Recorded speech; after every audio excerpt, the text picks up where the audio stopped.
Oh no, I'm scrambling. Oh no, whatever shall I do? I don't know. Sips my iced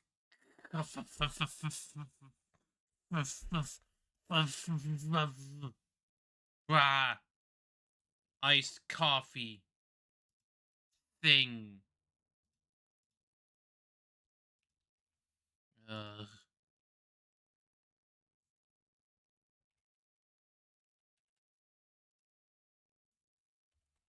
Let me get the frickin' things out. Blah. Um. Right. Right. It's gay lawyers, right? Yeah. Gaying.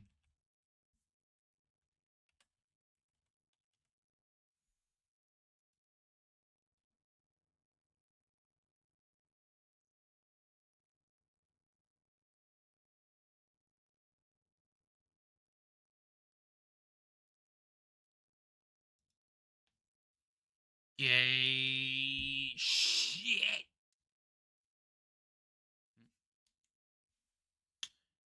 What are you doing, tablet? Why are you not working? Well, you're working now, but you're being weird. You're being odd. Okay. I'm ready to go.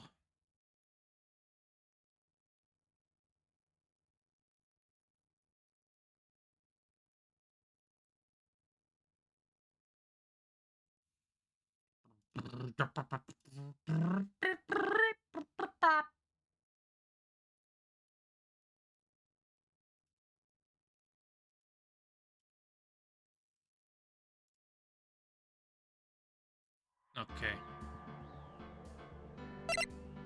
You're up. Now I need to frickin' bring you up. My main focus today in regards to this is gonna be I'm just gonna try to get the trial done. Because I kinda wanna do something else before I move on to that case. Which I'm pretty sure is the the Furio Tigre one. It's the cafe one, or whatever. Where Maggie Bird will appear again. Failure pilled. The failure pilled woman. Blah.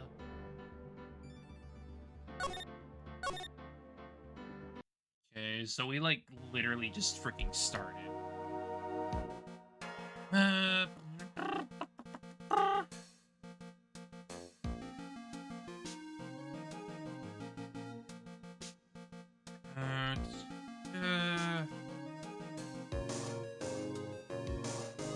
Should be at the start of the trial here.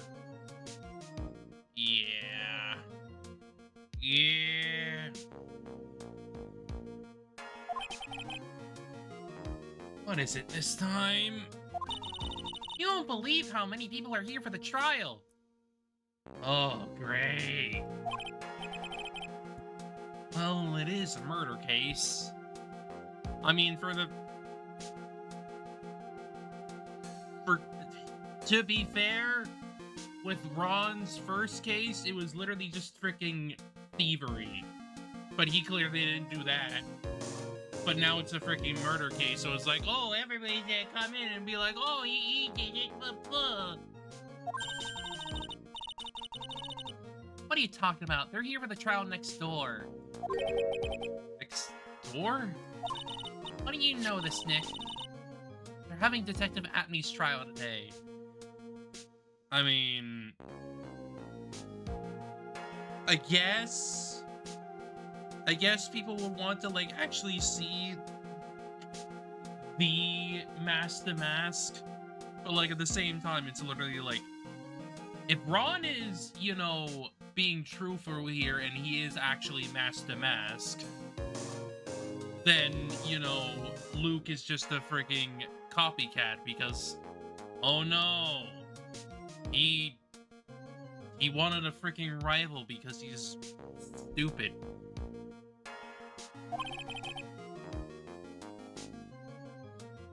At me?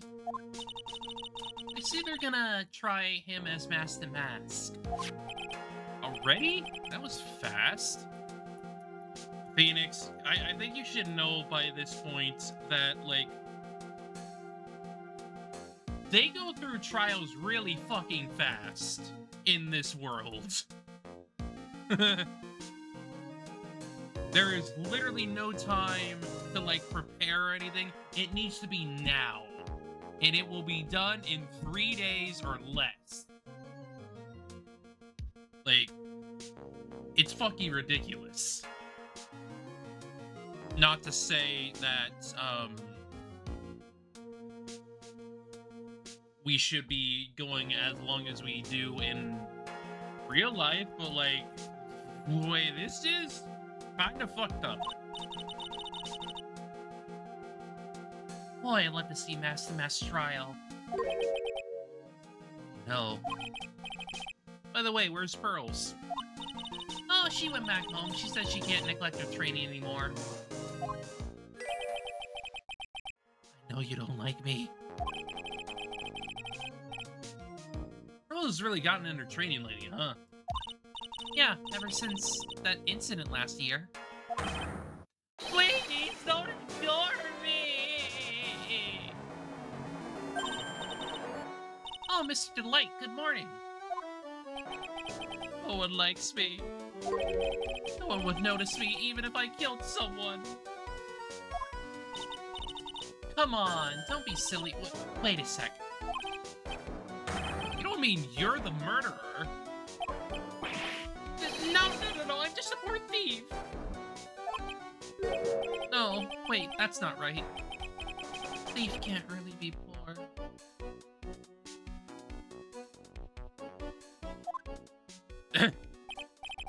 I mean, they can be, like, isn't that, like, the kind of whole idea behind being a thief is literally, like, trying to freaking survive? Most thieves are not, like, big rich men or whatever. Now, let's see. According to Mr. Delight, his second crime on, he was following a bunch of set plans. Plans that someone had been sending to him to help him commit the heist.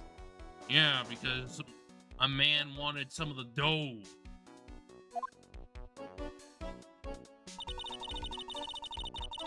Really think there's a connection between the thief and the murderer, Nick? Possible. Today's trial is a race against the clock. How come? Just take our time like always. Afraid that's not enough.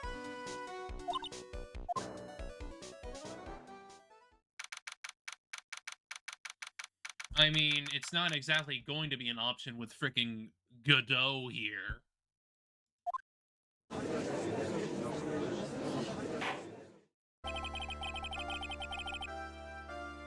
Court is now in session for the trial, Mr. Ron Delight.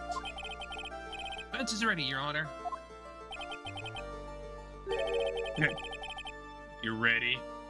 Preparation's the last refuge of the week.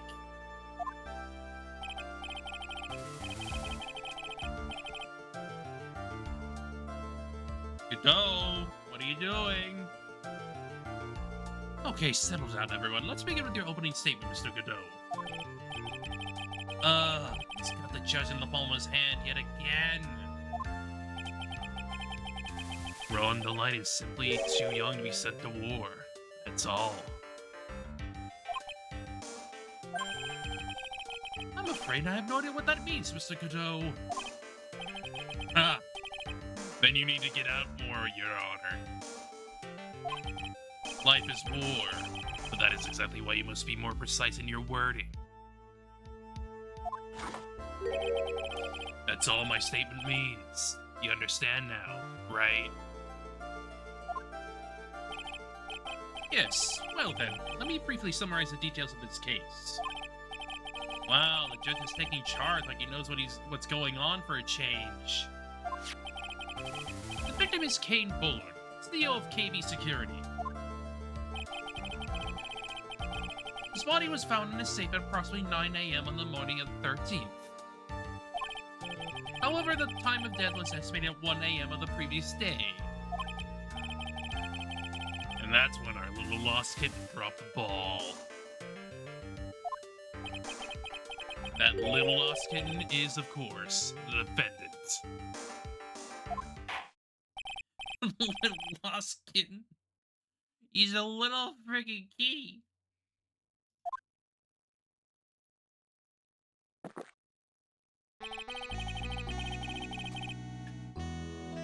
I never drink more than 17 cups of coffee during any given trial.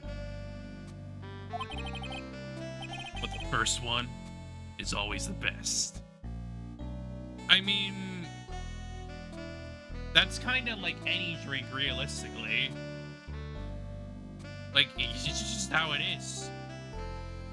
You're getting the first taste. Mr. Godot, your witness. Okay then, let's hear what the defendant, Mr. Ron Delight, has to say for himself. The defendant? Well, Mr. Wright, do the defense have any objections? Maybe a bit of a disadvantage having the defendant testify, but... I remember when Mia was defending me. She allowed me to testify so she could do the cross-examination. She put a lot of trust in me back then. We have no objections, Your Honor. Defense will allow Mr. Delight to testify. You've got guts, right? I mean...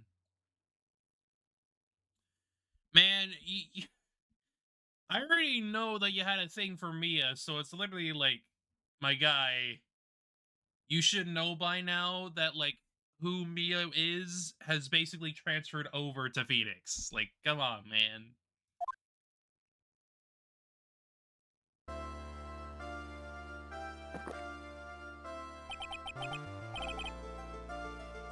You did it, didn't you? Yes. What? No. That's not true. For a moment there, I thought we'd set the record for the shortest trial ever. Well, Mr. Delight already looks plenty guilty with that face he's making. Once he opens his big mouth, he'll probably put the last nail in his own coffin. Ha! Very well. Now then, can you tell me something? If you didn't kill Bullard, why did you go to this KB security? Well, that's kind of hard to say. Boy, I wish I could go home. Now let's hear your testimony about what happened. Yay.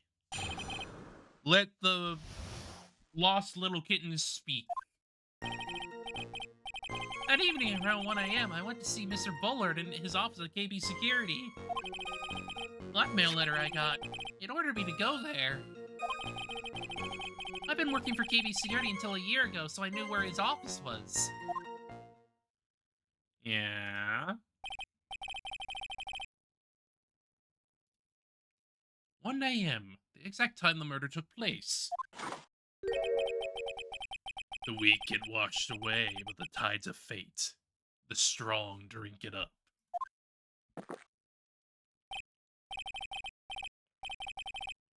Ha! It's bitter today, too, just like my destiny. Doomed to be bitter. You never know that from the way he's chugging it down. I mean, yeah, man chugs his freaking coffee. Whoop.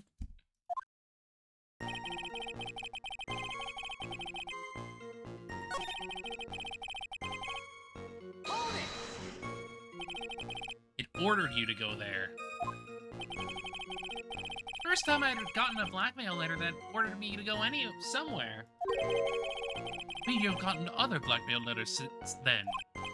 Oh, of course. They'd say things like, steal this, or take that.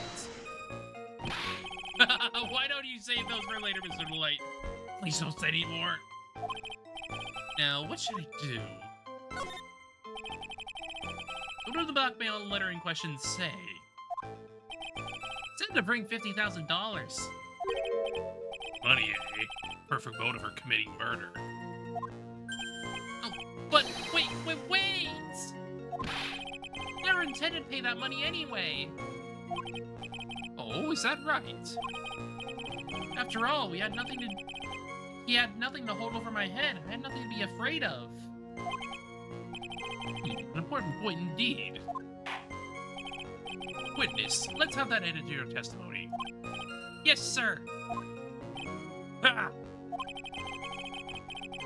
A muddy mud skipper in outer space has a better chance of surviving than I do.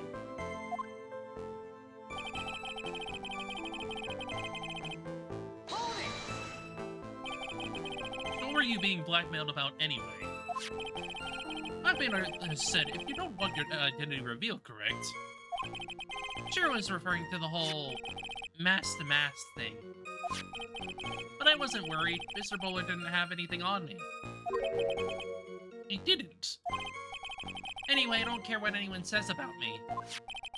Just as long as Desi believes in me. Well, that's why Mr. Light didn't believe he was Master Mask. That's why I knew that they were just hollow threats.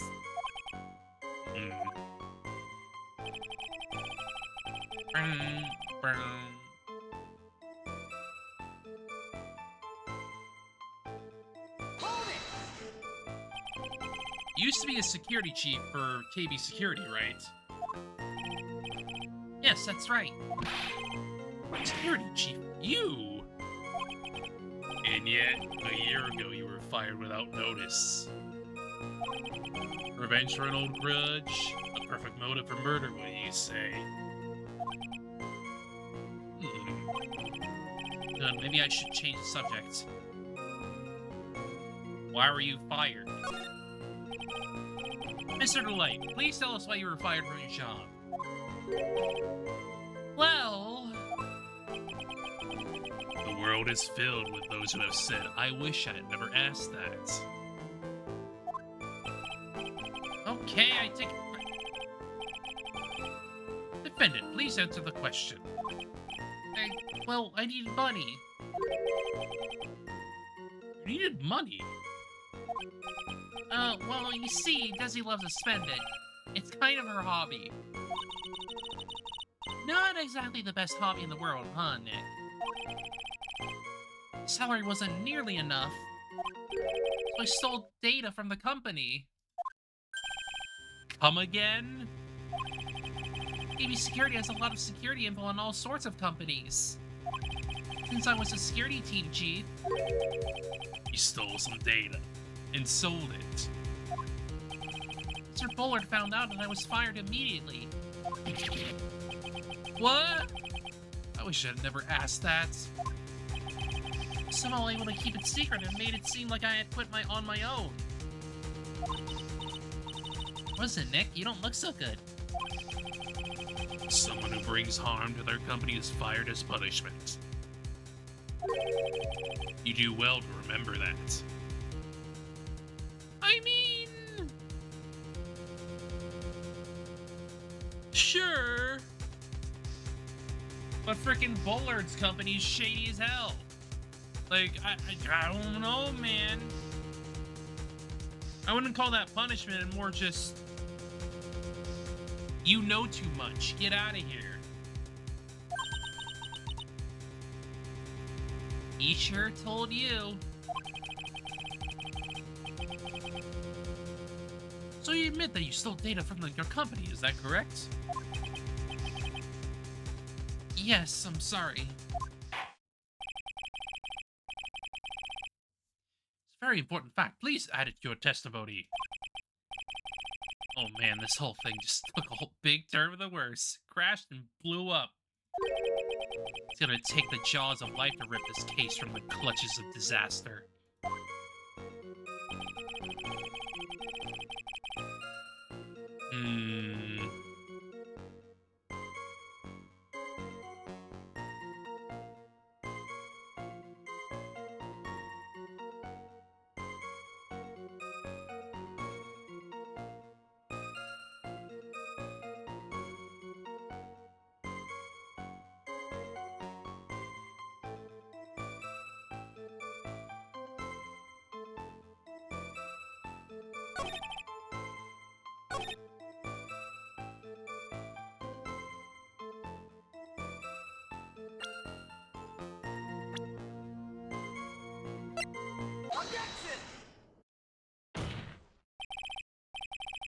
Mr. Light, what you said just now doesn't match what you told me yesterday.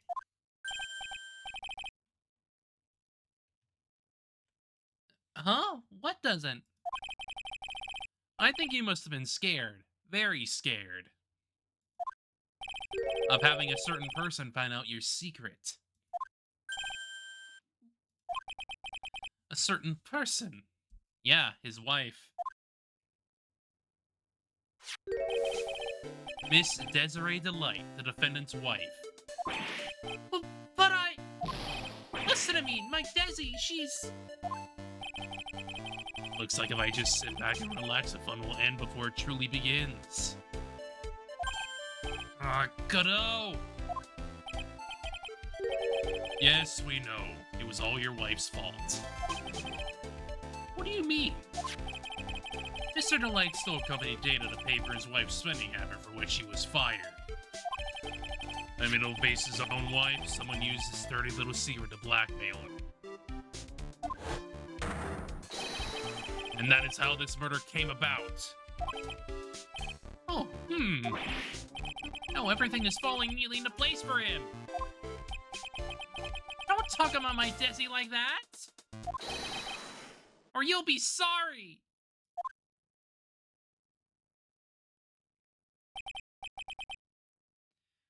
Well, it seems that we've learned a great deal of things here so far. What do you think, Nick? I didn't think it was possible to get so thoroughly whipped in just 20 minutes. Clearly, there was sufficient motive for murder. He stole data for his wife, and he killed to protect his secret. A family man who cared just a little too much. The motive is clear. Let's move on. Ah. What happened to the crime scene at 1 in the morning, Mr. Delight? Come now, tell us. We're all ears.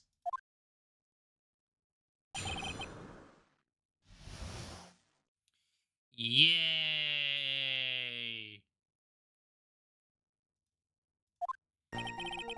When I entered the office, there was a suspicious shadow there. Hello, look at me. Totally not anyone else. Suddenly, I was hit on the forehead. After that, I remember being a bit dazed. If I hadn't been wearing that, I would have been killed. When I came to, Mr. Bowler was lying there, dead.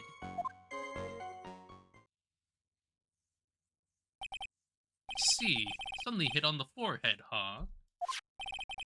I believe the detective from yesterday provided similar testimony. It's almost like he was lying.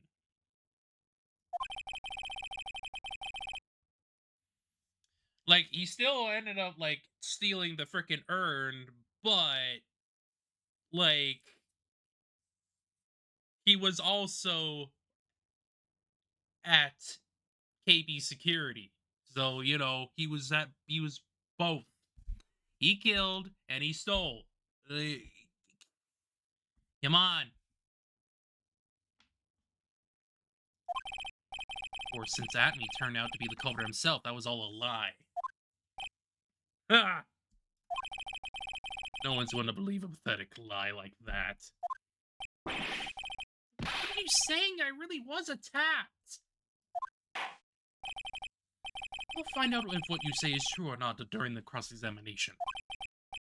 Got that, Mr. Trite? Don't go easy just because he's your client. If I see any sign that you are, I'll treat you to another cup of my special blend.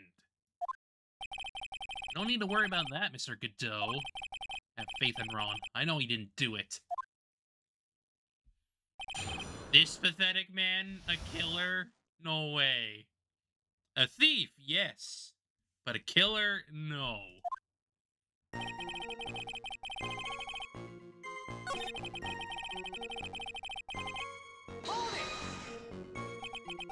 Your forehead? Yes, I was hit on the forehead as soon as I entered the room. It's an amazingly fast and powerful attack. Do you remember anything about who hit you? Well, like I said, it was a fast and powerful hit. So I think I was a little dazed for a while. I don't think Mr. Light even grasped what you were asking. Yeah, I'd like to show him a fast and powerful attack myself. Maybe that would knock some sense back into him.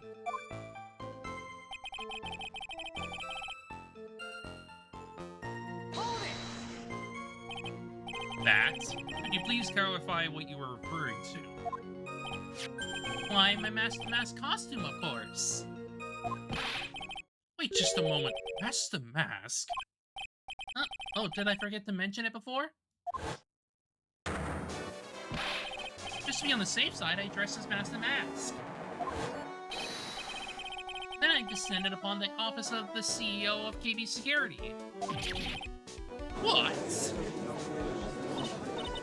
Hey, do you know about this? He never told me this. I don't recall him ever mentioning it to me either.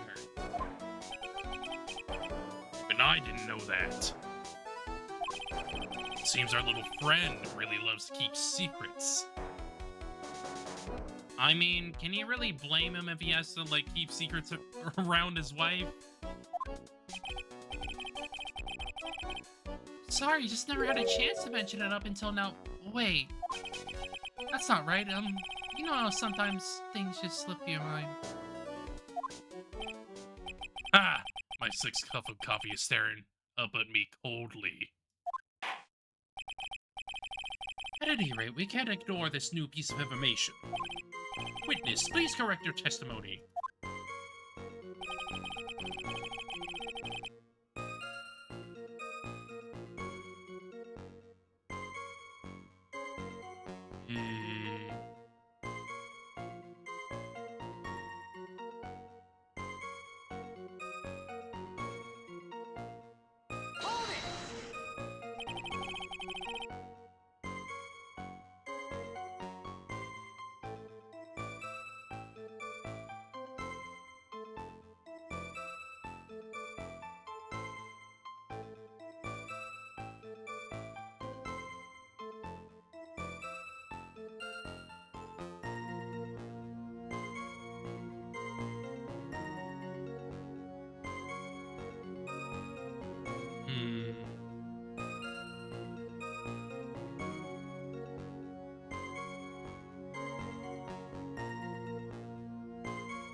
Why were you dressed up as Master Mask? Because I'm Master Mask, of course. What are you talking about? Master Mask's trial is being held next door. Yes, I guess so. Anyway, at that time, Nana was being blackmailed over the Master Mask issue. So I thought I should go as him just to be safe. Oh boy. Let me tell you, it's a real pain to move around with that cape. It took a lot longer than I expected. A lot longer? What is he talking about? What do you mean by took a lot longer? Oh, hoping the safe, of course. Cape got caught on the safe door, you see. This all happened while I was hiding Mr. Bullard's body. What was that? Back up a second. Yes? You were the one that hid the body in the safe? Oh, yeah? Inconceivable! Why? Just why? What reason could you have? What were you thinking? Question. When does someone toss their dirty shorts into the washing machine? What? The answer is simple. When they take them off. As usual, I have no idea what you're saying. It means he's saying... What he's saying is that Ron killed Bullard and then put the body away. When we know that's not the case, but you know, you see the logic.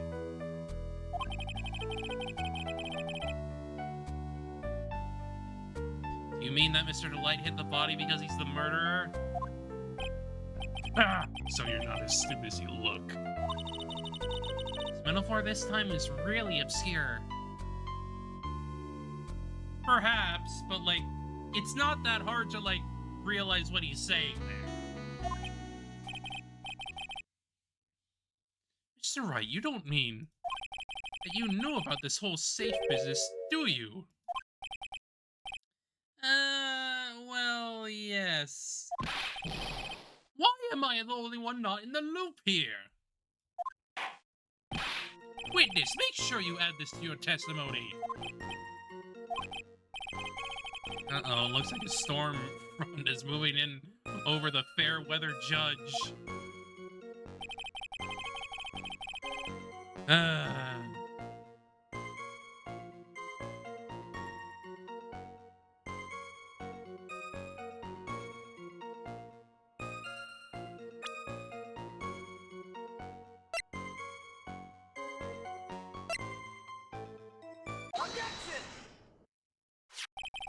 Your Honor, could you please take a look at this record? What might this be? The record for the emergency buzzer that connects the CEO's office security. If the button in the office is pressed, a security team is supposed to come running. And according to this record, the buzzer was pushed once at 1:02 a.m. What? If Rhonda Light truly was the murderer, he would have ran as soon as that buzzer sounded. After all, the security guard would have been heading his way. Objection! Ha! Let's remember who we're dealing with here. He probably had no idea they were security personnel in the building. What? What? What do you mean? He's in a friggin' security building. He used to work there as a guard. What are you talking about? Objection!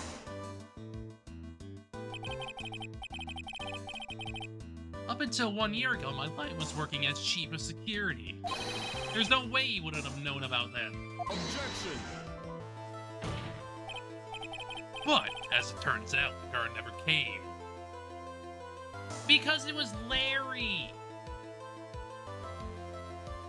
Like, I wonder why the guard didn't come. 'Cause it was Larry! Like, it doesn't matter if it was Larry or not. The logic is still that, like, if you heard that frickin' alarm, you'd get the fuck out. That was nothing more than a coincidence. The fact that the guard was a pathetic loser who had just gotten punched in the face by his ex's new boyfriend and wasn't anywhere in the vicinity was not something Mr. Light could have known. Objection! Again, remember who we're dealing with here. I sure bet that Mr. Light didn't even notice the buzzer was going off.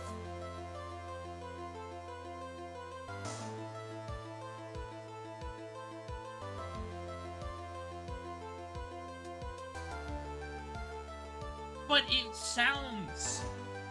My guy, we literally freaking turned it on the other day. And it was loud as hell. Objection! This buzzer is extremely loud. There's no way you could have ignored something like that. If you had been conscious, that is. Conscious? What do you mean by that?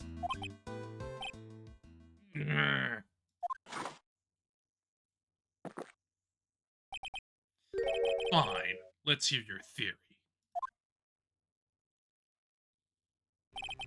Recall the defendant's testimony. The moment he entered the victim's office, someone attacked him. Mr. Delight said he felt dazed. I'm willing to wager that he was knocked unconscious for at least a few minutes. Conscious, so he fainted. That's why Mr. Delight didn't know that the buzzer had sounded. And that's why he thought he had time to hide the body. So what are you trying to say? Mr. Light was knocked out, and the buzzer went off soon afterwards. Now, unless my client was able to hit the buzzer while he was unconscious, it can only mean that there was another person in that room. That's right, whoever it was that they knocked out Rhonda Light and then pressed the buzzer.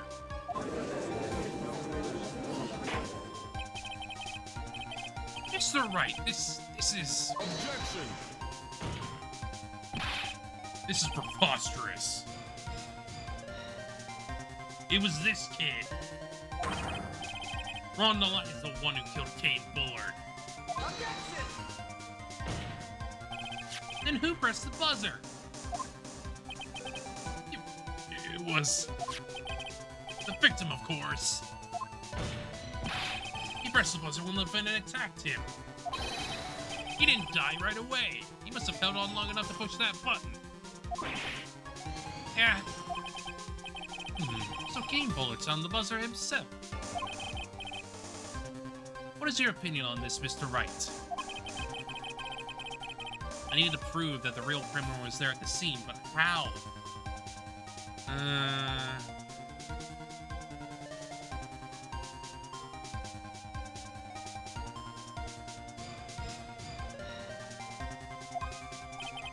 They proved that it wasn't Kane Bullard who sounded the buzzer? Yeah. Defendant's opinion is this, Your Honor. This piece of evidence proves that it wasn't the victim who sounded the buzzer. There are no fingerprints on it. Take that!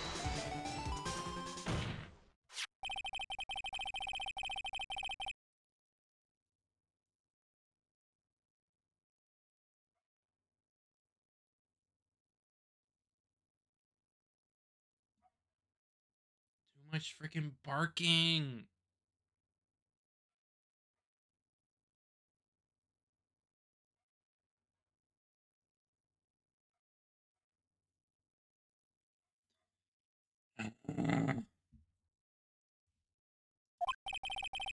Emergency buzzer? Is there some kind of clue on it? Absolutely not. Hey, come on now. At least give some thought to what you say before opening your mouth. I did. There are no fingerprints on it. The fact that there are absolutely no clues is itself the clue. Huh. And I wonder why there are no fingerprints. Perhaps because a certain person was wearing gloves? Now I'm the one who's clueless. This button has no fingerprints on it. If Mr. Bullet had really pressed it himself, naturally he would have left his fingerprints behind. Objection! Rhonda Light obviously wiped them off. Objection! Why would he? A guard could have come in at any moment. He touched that button, I know he did. Objection! The defendant, Mr. Delight, was dressed as Mask the Mask. And Mask the Mask always wears gloves. What reason could he possibly have had to wipe the button free of fingerprints?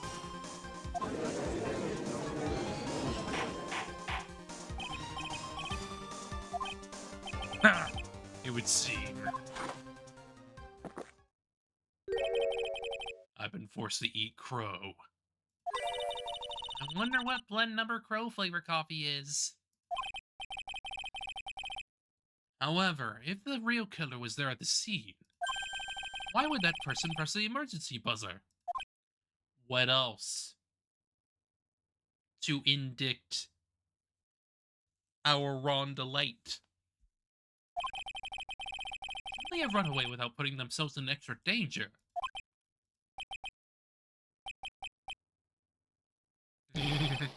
What's with this awkward silence all of a sudden? Ah, looks like you're out fresh out of parlor tricks. We're on to you, Nick. Just give me a minute to collect my thoughts. Real culprit killed Mr. Bullet at around 1 a.m. Mr. Delight just happened to waltz in when the murder was taking place, right? The killer clobbered Mr. Delight and then sounded the buzzer. Even though security was supposed to respond right away if the buzzer was pressed. Security was supposed to respond?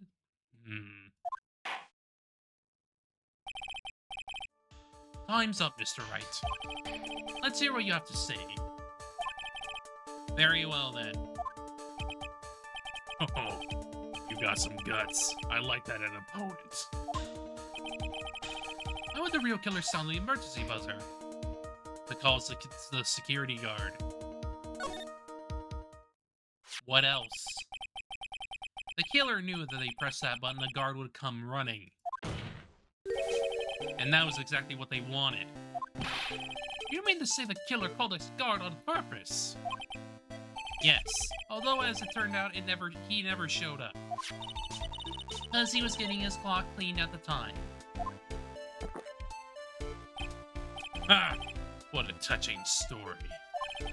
You're saying that the killer had a change of heart and called the guard to turn himself in? No! To indict Ron! No, I'm not. When that buzzer sounded, there were 3 people in that office. The victim, Kane Bullard, who was already dead. The defendant, Ron Delight, who was out cold. And the third person, the real killer. Hypothetically, yes. Now then, in this situation, if the real killer made an escape, what would happen? The only ones left in the room would be the victim and Ron Delight. And if any security guards came running in at that time, they would think that I was the murderer. Yes, that was precisely the real killer's objective. To frame Ron Delight for the murder.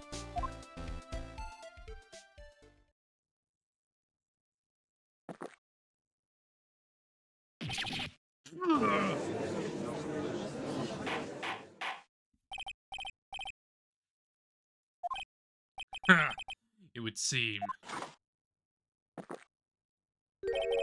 I've been made to eat my own words once again.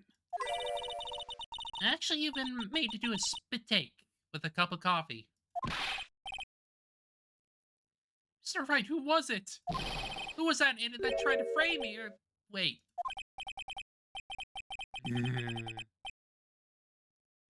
I wonder who. I wonder fucking who.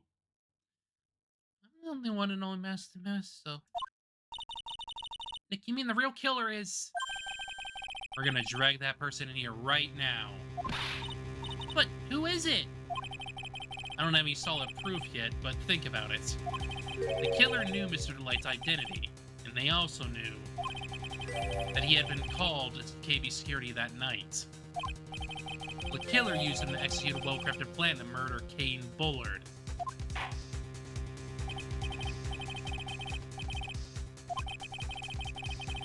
I wonder who it is.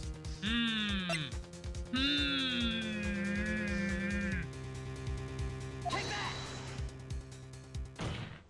Just who else? Detective Luke Acme. He's the only one who could have done it. He's Detective Luke Acme. You mean Master Mass did it?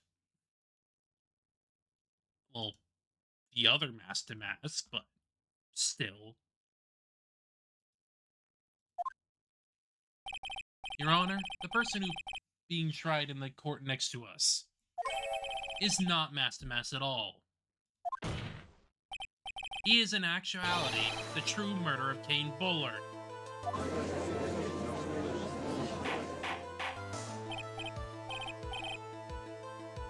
Mr. Wright, explain yourself.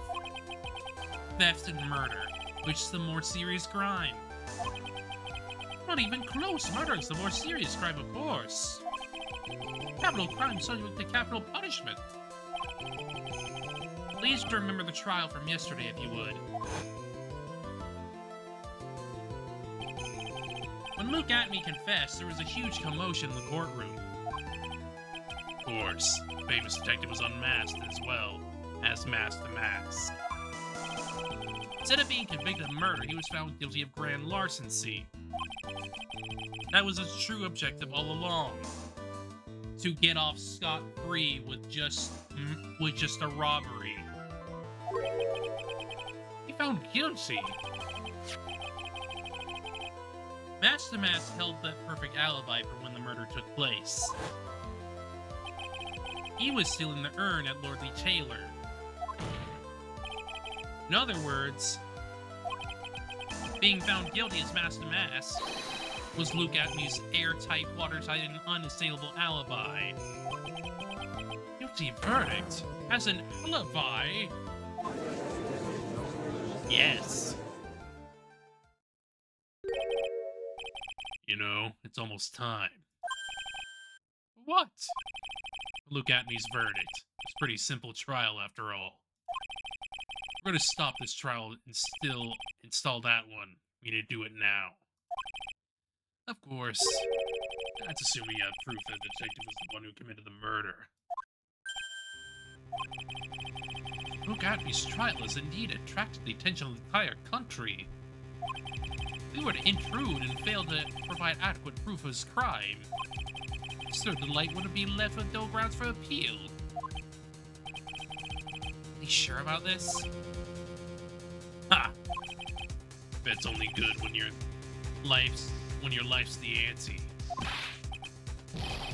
That's right, I believe in you. Mr. Light. So please, begging you. Thanks, but decision will determine the rest of your life. Can I really risk your life like this? Phoenix. What was that? Don't stray, Phoenix. For your client, take the path of trust. Voice sounds like Mia. Your Honor, defense requests an immediate recess. Haha, so that's your answer, huh? Very well, I've decided as well. This court will now take a 20-minute recess. Mr. Wright, when we return, please summon Mr. Luke Atme to the stand. Yes, Your Honor.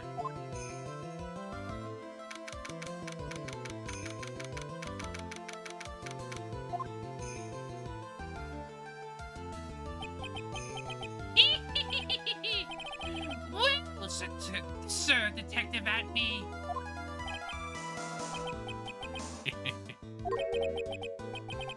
I have to say, Mr. Payne, you performed splendidly.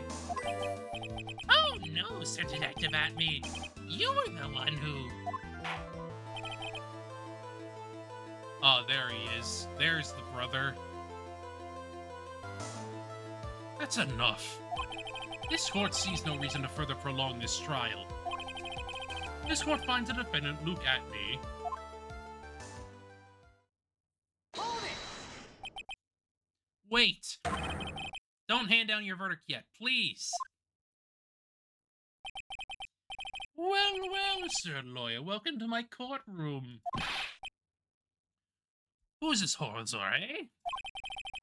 My name is Phoenix Wright, attorney at law, and I wish to file an accusation against this man, Luke Atme. An accusation? You accuse Master Mask! That man is not Master Mask. He's just a ruthless murderer. What?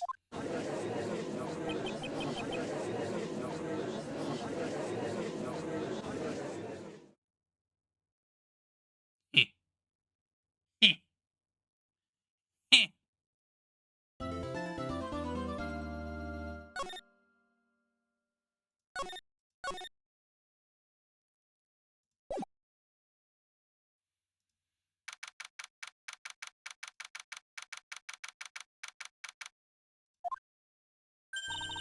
My sis? Could have sworn I heard Mia's voice. Well, then she's still alive. Inside your heart. Nicky boy! Oh, Mr. Light. Who the detective is the real killer? Be honest, I don't have any definite proof. He's the only one who could have done it. Wasn't he at Lord Taylor that night? Not to mention, we don't exactly know his motive. I mean, why would Detective Atney want to kill Kane Bullard?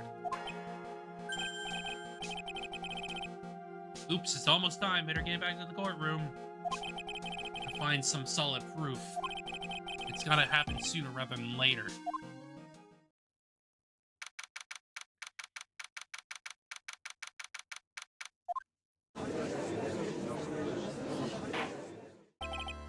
Now then, this court is back in session. Mr. Look at Me, please take the stand.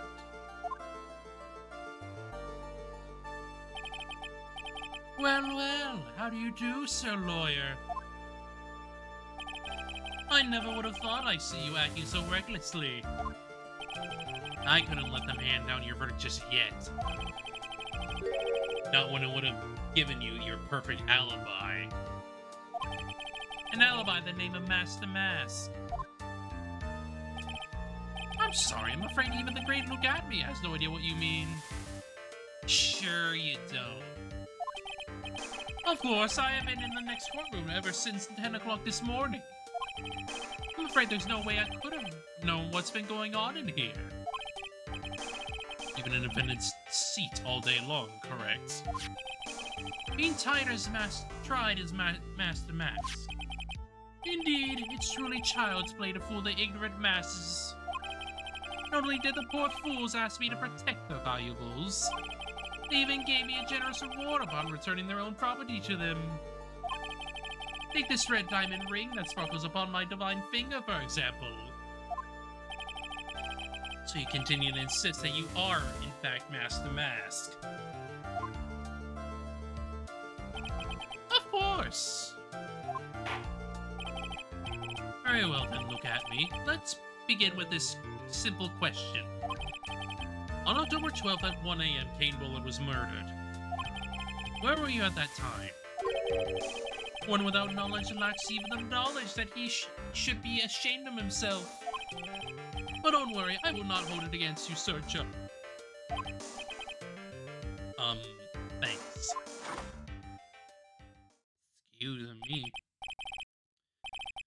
Alright, Mr. Atney, the night of the murder, speak. We're all ears. As you wish, Sir Prosecutor. Yay. I was sealing the urn as Master Mask, just as I announced I would. I had more than enough time to prepare. It was a pathetically easy job. A photograph contains no words, but in this case, one turned out to be my witness. The time at which the camera captured Master Mask was the same time as the murder. But could you have, perhaps, changed the time? Maybe?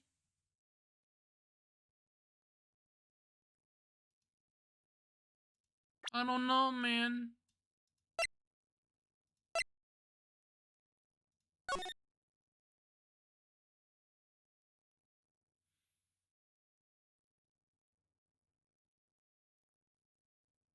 That's not 1 a.m. Sir, that's not 1 a.m. We also don't know the date.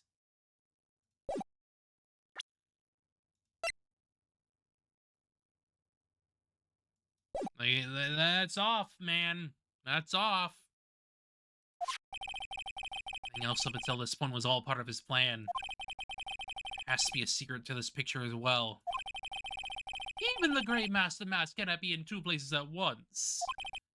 Now then, if you'll excuse me, I have a verdict to receive. Hold it! Unfortunately, Mr. Atney, we still have to do your cross-examination. Fool fool is too foolish to know that he is a fool. What? When did you become freaking Franziska? I think he's trying to say that you're full of it, Nick. Only that's full of it is his alibi.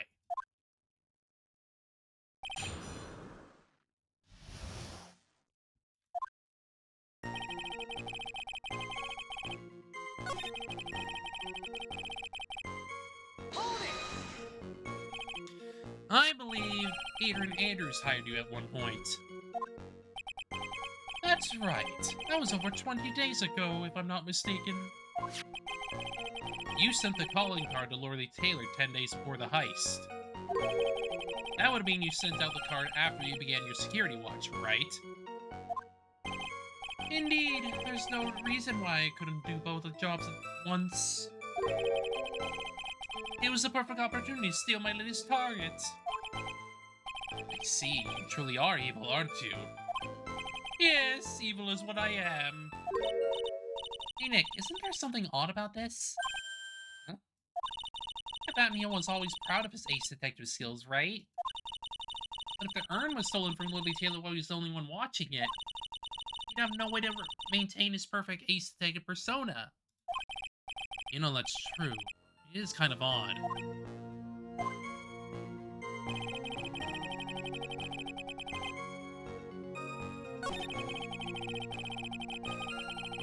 Hold it! About the camera that took this photograph. Oh, come now, it's too clear what you're thinking. Huh?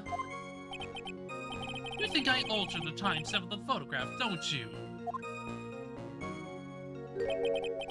I'm afraid that's impossible. The camera was set up by Lorelei Taylor, and on top of that, there's Lorelei Taylor's staff that printed that picture's data. Fortunately for the defense, there's no way that picture could have been altered. I see. I better find something else that could be suspicious. This alibi is false? Has to be. Or he couldn't have killed Mr. Bullet at KB Security. Not really spotting anything unusual. Two possibilities. Either Master Mask in the photo is a fake, or the photo itself is.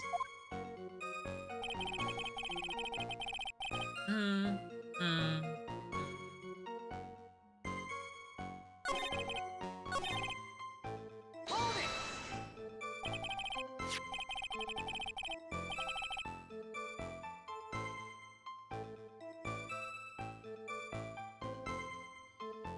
So by this photograph, you mean the piece of evidence here, is that correct? Indeed it is, that is it. The very thing that proves I committed the crime. The very thing that proves you committed the crime? Surely even you understand by now. Lord Lee Taylor provided that camera. There's no way I could have tampered with it.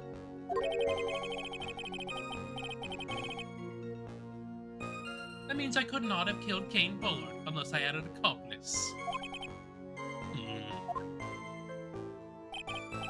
Come on, think long and hard about that night. The basement warehouse, and the picture that supposedly captures it. It's gotta be a bit here. There's something funny about this picture? Yeah.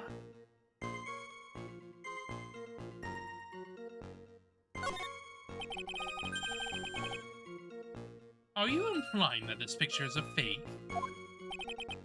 You bet I am. There's definitely something strange about this picture. We took a look around the basement warehouse that night before the theft took place. There's something in this photo that doesn't match my memory of that night.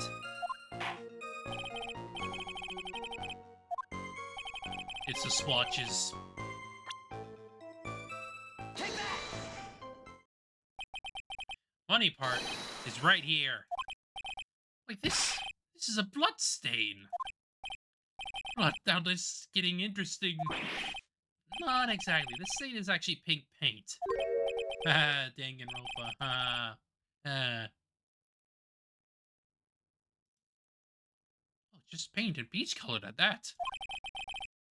Blood to peaches, the judge sure loves going on his wild tangents. Problem with this photograph is not the paint. The problem is when you consider the layout of the basement warehouse. Turns out that something should be there is nowhere to be seen. Well, Mr. Wright, what is supposed to be in this picture instead of the paint stains? Oh, I wonder. Take that! Supervisor of the treasure exhibit stated the following. Well, there's a good reason for that on the day of the crime around noon. That golden statue just happened to arrive from the mountain training hall. The rest of the statue would be perfect size for covering up the paint stains. That's why I put it where you first saw it. I myself was there the night the theft took place and saw the statue in that spot. This picture truly was taken on the night, and the statue should have been there. Objection! When I went there the day after the theft, that statue old bag was sitting in the corner.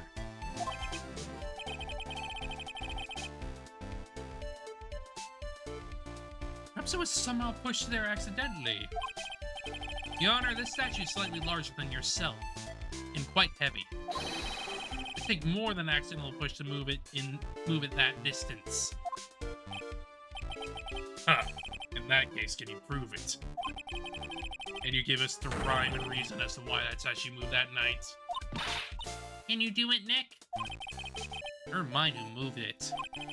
The real question is, why did they move it? Mr. Wright, I hope you are prepared with your answer. Now then, who was the one who moved that golden statue on the night of the crime? Who else? Take that! The one who moved the statue is none other than Luke at me.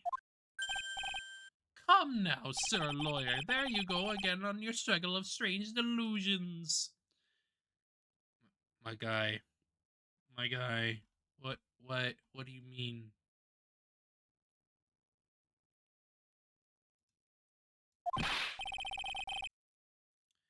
Mr. Wright, what makes you have your strange delusions?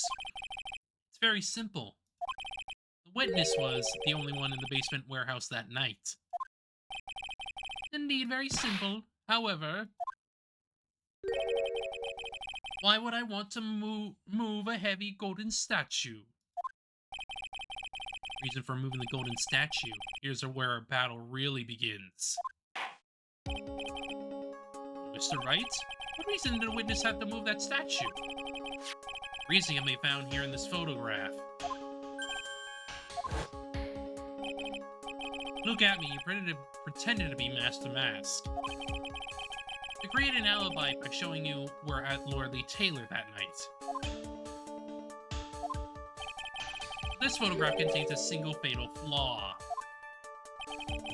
If the statue had been there, your lie would be exposed like a cheap film at a drugstore.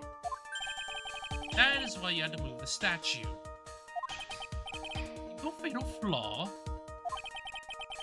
Interesting theory. Please enlighten us. Oh, I wonder the timestamp. Take that! Naturally, the lie is in this photo. Is the timestamp. What do you mean? I'll tell you exactly what I mean. On the night in question, Luke Atney went to KB Security and murdered Kane Bullard. Therefore, it's obvious. It would have been impossible for him to have been at Lordly Taylor at this time.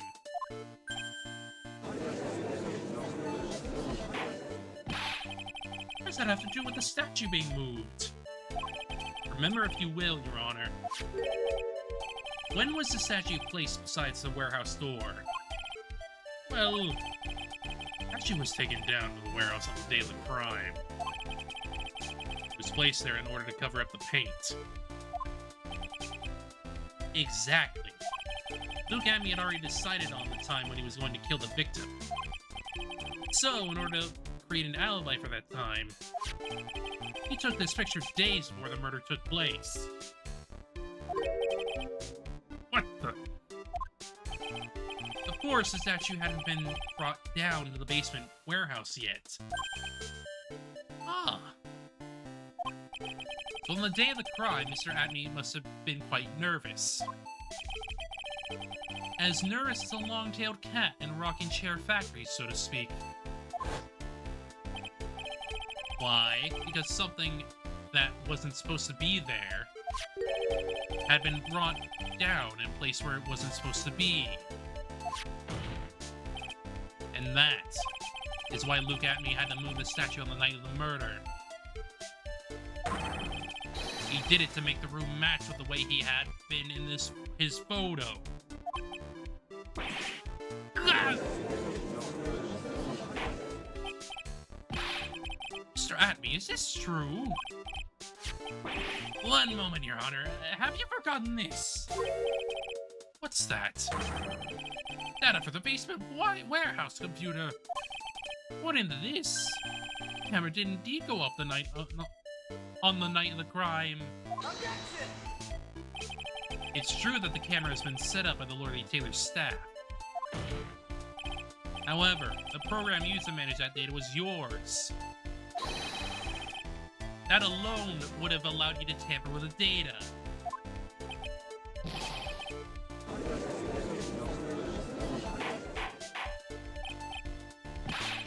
Mr. Godot, what is the meaning of this?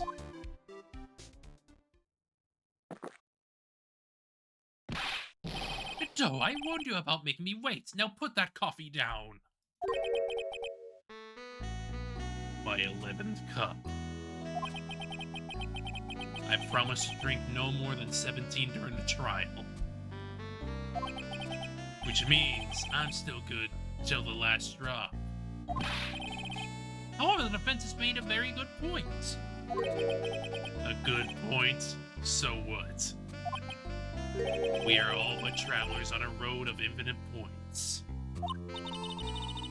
I think he got his points mixed up with his other points. So you say this photograph was taken ahead of time?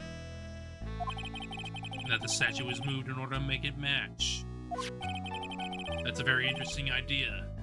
However,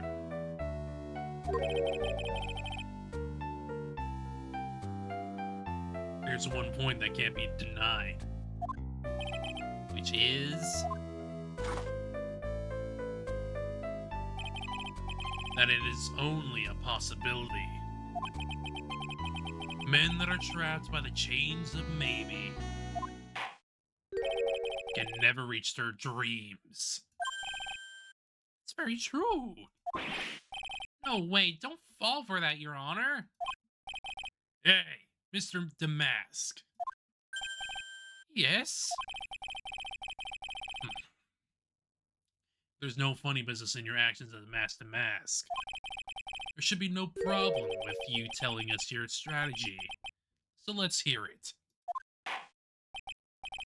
Yes, please provide this court with your testimony. Or your plan to steal the secret urn.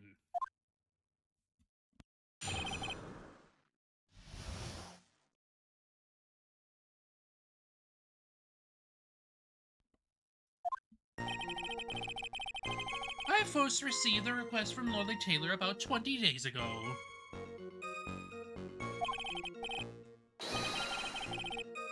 The urn was placed in a box in Zavari. It was then sent to the warehouse. Hence, I was actually unable to see the urn for myself until the day of the crime. I knew it was an extremely valuable treasure, so I sent my card 10 days beforehand. I then handled the security by myself and ensured that my crime went smoothly. At last, I held the urn in my hands for the first time at 1 a.m. on October 12th. It's pretty much all the stuff we've heard before, isn't it? Yeah, we found the... We'll find the truth hidden in the nuggets of new information he gave. Witness, you're sure no mistakes this time. Zavari! Okay, buddy.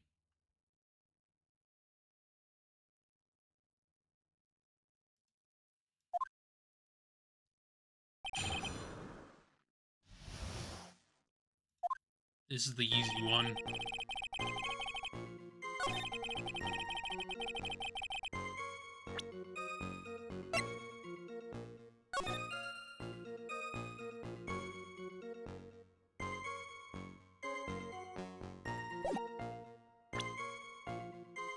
Objection! Mr. Admy, if you really are Master Mask, and you also wrote this calling card, correct? But of course! Is there a problem with that calling card? Allow me to read a passage from the calling card that Master Mask had written. Take good care of the speckled urn. Now the speckled here.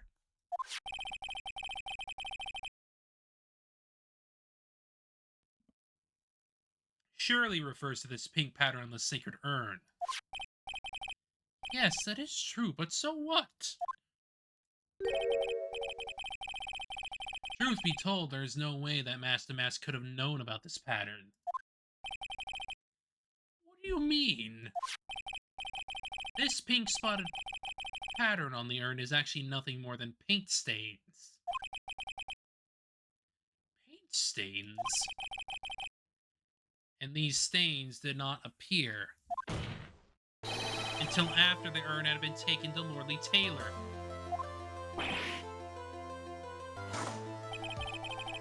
I'm not finding this joke to be very funny, Mr. Trite. The day that the sacred urn was taken to the warehouse, the urn was broken due to the human error, or should I say, an error-prone human. And that's when the pink paint got on the urn. Urgh. Can't be serious. And yet this calling card clearly mentioned the paint pattern. Which means Victor Atney had seen this urn long before the crime had ever took place. In fact, he saw it when this fake photo was taken. Because this photo is a fake, your alibi for the night of the murder no longer holds water. Ugh.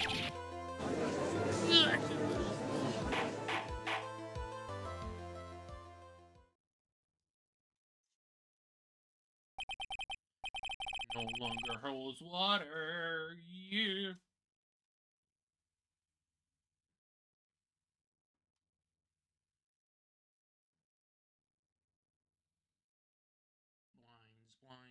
Blinds.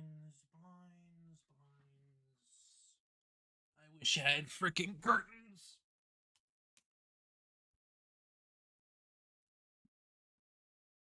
Witness, do you have anything to say for yourself?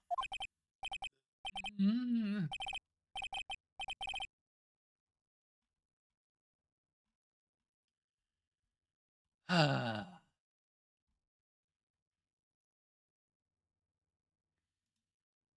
Alright, that did it. He's broken.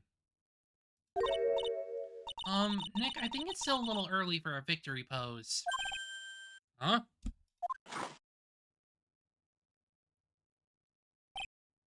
Ha! It's so sad. No one has any conviction these days. Conviction, you say? Yesterday, we all decided unanimously that this man was Master Mask. And now we're calling him a murderer. You don't think we're being a tad fickle? That's a good point. No, wait, don't fall for that too, Your Honor. You say that Luke Atney was the one who killed Kane Bullard? Yes. I wonder who this is for. I wonder if that's actually Luke Atney's blackmail. Like, what if he was the one being blackmailed and he just gave it to Ron to, you know, be there on the day that he needs him to be? Let me ask you this. Why would he do that?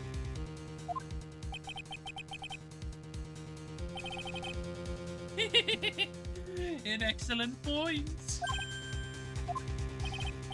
Motive, Mr. Wright, motive. Might you, my merry murderous motive manifest? Nick, he's getting his second wind.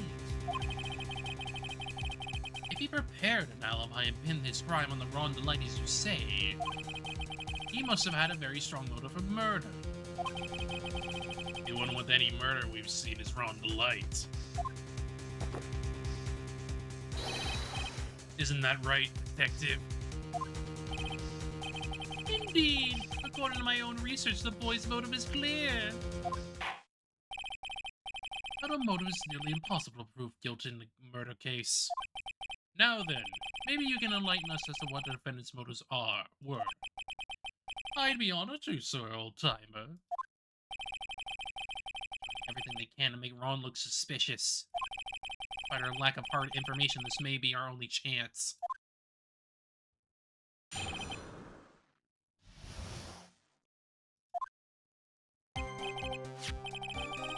I, look at me, had no points of contact with the victim whatsoever.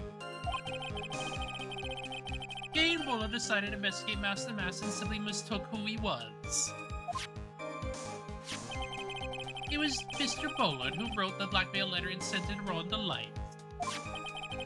And it was again Mr. Bullard who harbored a grudge against Mr. Delight for his betrayal. Mr. Bullard's mistake is quite excusable. The defendant truly believes he has masked the mask. That is why Mr. Delight saw it fit to kill Kane Bullard. Truly a tragedy.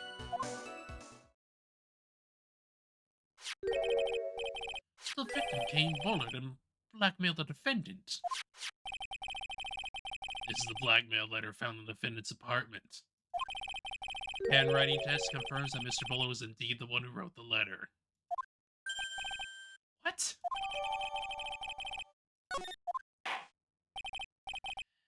Very well, Mr. Wright. Begin your cross-examination. Yay.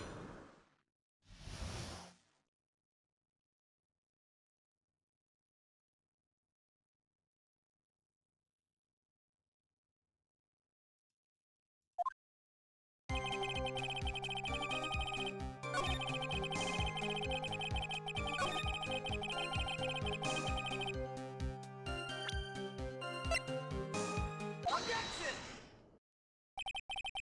Mind if I ask you a few questions, Detective Atme? Well, if it's just a few, I guess it's alright.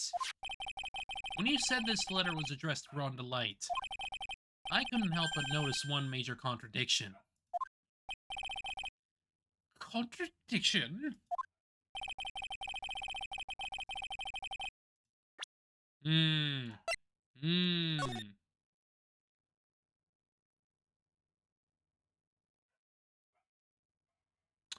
I'll take that red diamond you received the other day instead. Red diamond. It's almost like this blackmail letter was for Luke, not for Ron.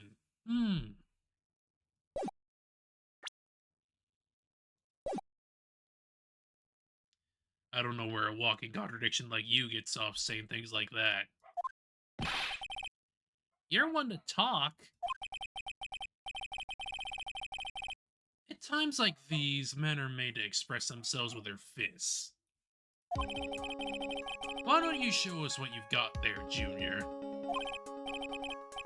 Indeed, time to man up, Mr. Wright. Show us the contradicting evidence and content of the blackmail letter.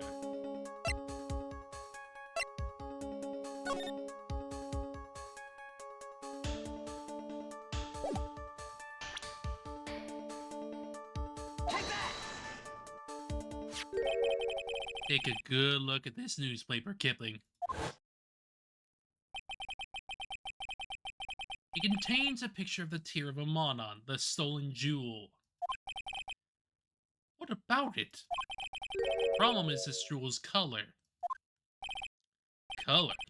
I'm not much for discussing color myself. Yeah, because you see everything in red. Which we will know later.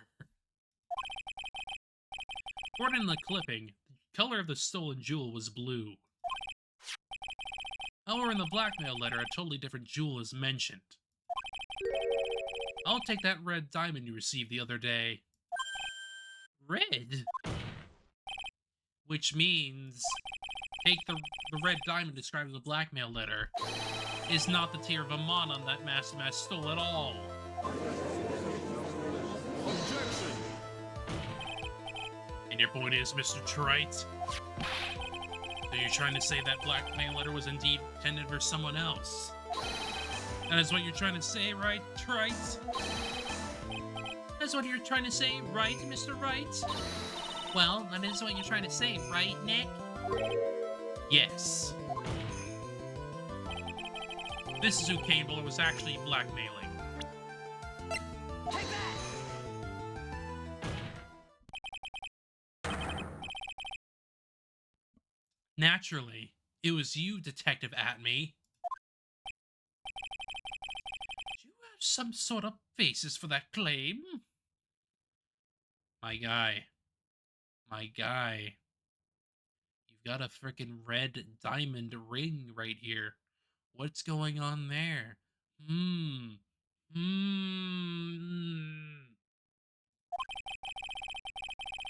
You have been personally involved in every single mask-to-mask case. In the last case, you recovered what was stolen and received a jewel as your reward.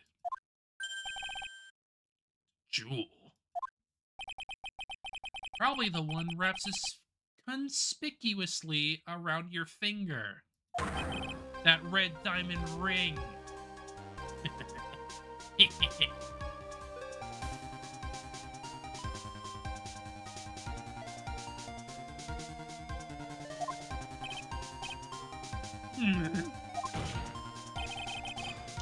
That is the diamond referred to in the letter. Which means that Kane Buller wrote that letter in order to blackmail you.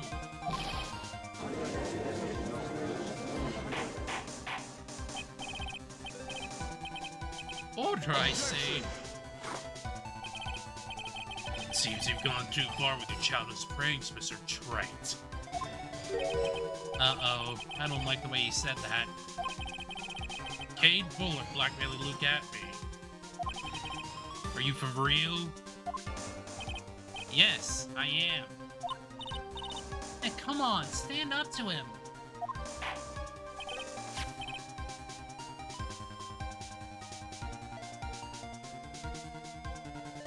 And answer me this. The blackmail letter contains the following passage. You don't want your identity revealed to the world. Yes, it certainly does. Kane Buller threatened to make Luke Atme's identity public knowledge.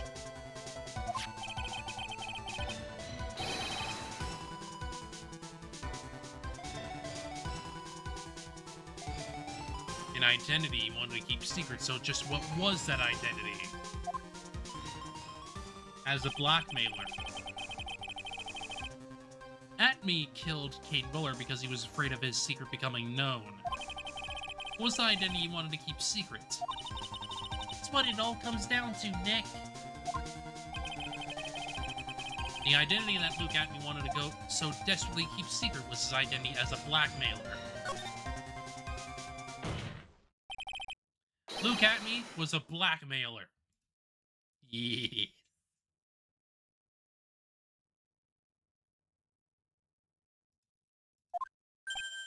Objection!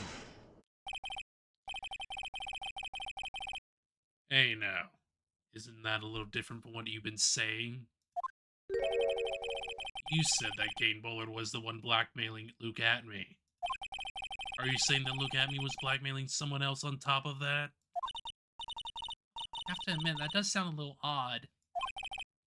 It's not odd. It's the only thing that makes any sense. Kane Bullard was blackmailing Luke Atme. But Ron Delight was also being blackmailed by a certain someone. He started receiving blackmail letters after this incident. Yes, because he was being blackmailed by Luke. Yes, just a few days after the Tear of Amon heist. After that, I started getting the plans in the mail. Received plans from some very kind person. Incredibly detailed plans. No plans? In which case, that would be that Ron Delight was actually Master Mask. That is what we are claiming. Someone else came up with the plans and had Mr. Delight steal his targets for it. And that someone was none other than Luke Atme. Shh, silence! Now I see it's all becoming clear. What is? When you were in a grade school, you received the same report card every year. Careless with the tendency to jump to conclusions. Am I wrong? How did you... You say that I, Look At Me, was blackmailing Ron Delight? In which case I would naturally know all about his relation to Master Mask. Oh, yes. Ron Delight started receiving plans from his second crime onward, correct? Which means I learned of his identity when he committed the first crime. Good point. You certainly couldn't have blackmailed him otherwise. In that case, let's see some hot, bitter evidence. In the first crime, how did Look At Me know that Ron Delight was Master Mask? The newspaper clipping. Take that! I think I see it. See what? When you were in grade school, you received the same report card every year. Gets into lots of mischief trying to be the center of attention. What do you mean? This newspaper clipping. It has a picture of you and Ron Delight in his guard uniform. It seems that Master Mask didn't just disappear into thin air. He just took off his outfit and hid it in a bucket. That sounds far too stupid to be true. Correct. With tricks like that, you couldn't fool a baby, let alone a ace detective. And that's when you figured it out, Mr. Atme. That's when you learned that under his mask, Master Mask was really Ron Delight. Wasn't he supposed to be Master Mask? Not only that, it looks like he wasn't even ace detective. Believe it, just a slimy blackmailer. What a fraud, trying to pass himself as an ace detective.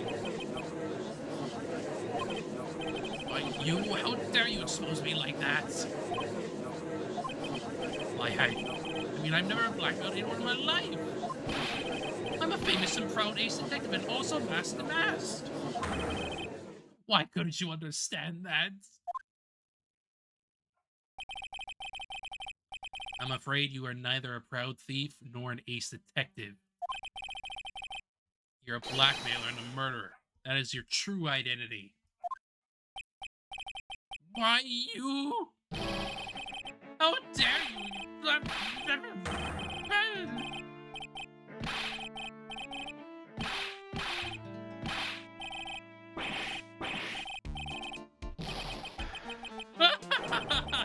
It's enough to make one laugh.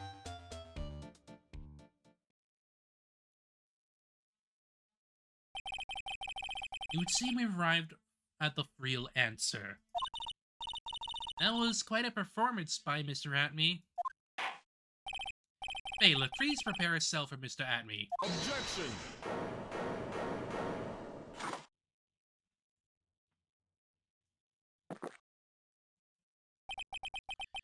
The hammer just strikes too fast. There's no time to aim. What do you mean? I've already prepared to deliver my ruling. Allow me to say one thing. I will be the one to judge. You don't get much more in your face than that. It appears that your claws weren't quite sharp enough, Mr. Trite. What do you... It's true that you've been proven a lot of things. Things like Luke Atme was a filthy blackmailer. that he wasn't at Lorley Taylor the night of the murder. That's right. That's why he's the one who killed Mr. Bullard. But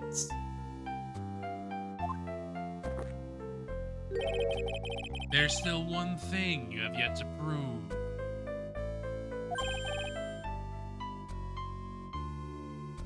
What's that? Just because he wasn't at the warehouse doesn't mean he was at the murder scene. Therefore, if you can't prove that this pitiful excuse for a man was at KB security, then I don't see how a verdict can be delivered. No way! Well, Mr. Wright? This is the final round. Gotta prove that Atney was at Mr. Bullard's office that night. I can't prove it right now.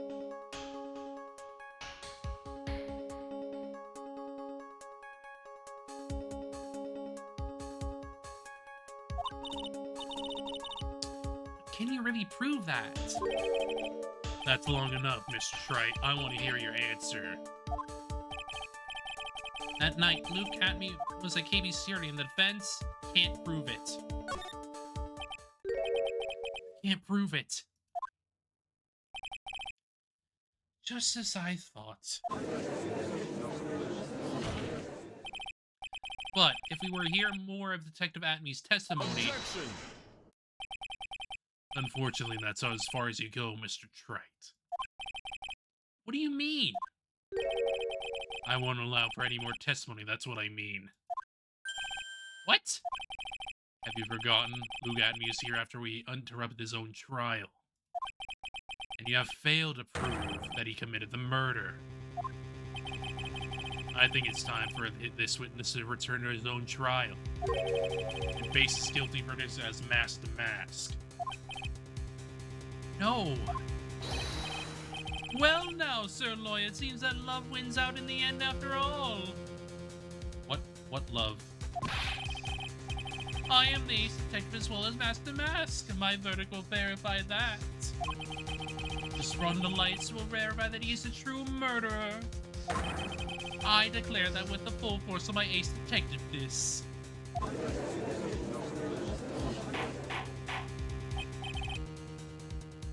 Enough deliberation over the witness.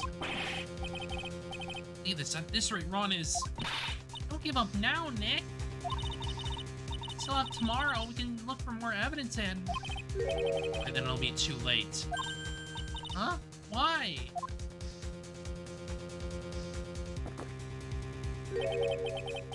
Double jeopardy.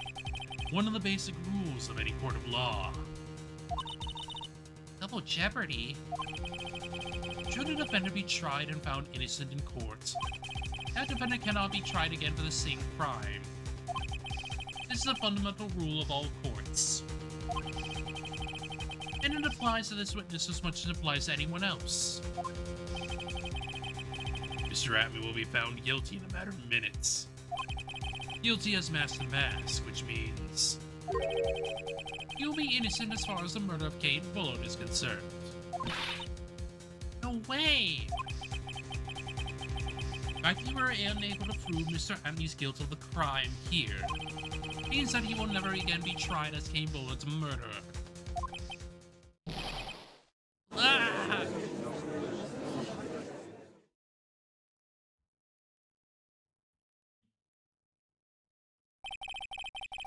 nothing I possibly do to win. Ron is proclaimed to be innocent. Real killer Luke Atney will go free.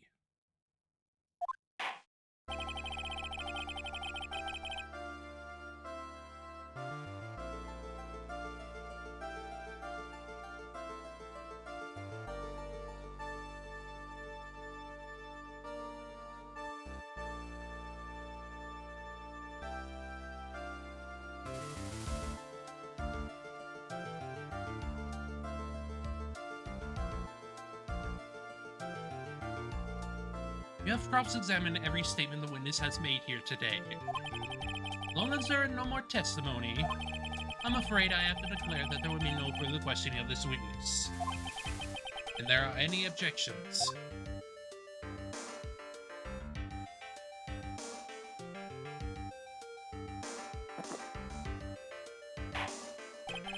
Then I hereby end the cross-examination of Luke at me. Objection! Mia. I think I see it. Your Honor, when you were a child, this is what it was on your report card every year. Has poor hearing and often makes mistakes as a result. How did you? Phoenix, raise your head up high. Have you forgotten what I used to tell you?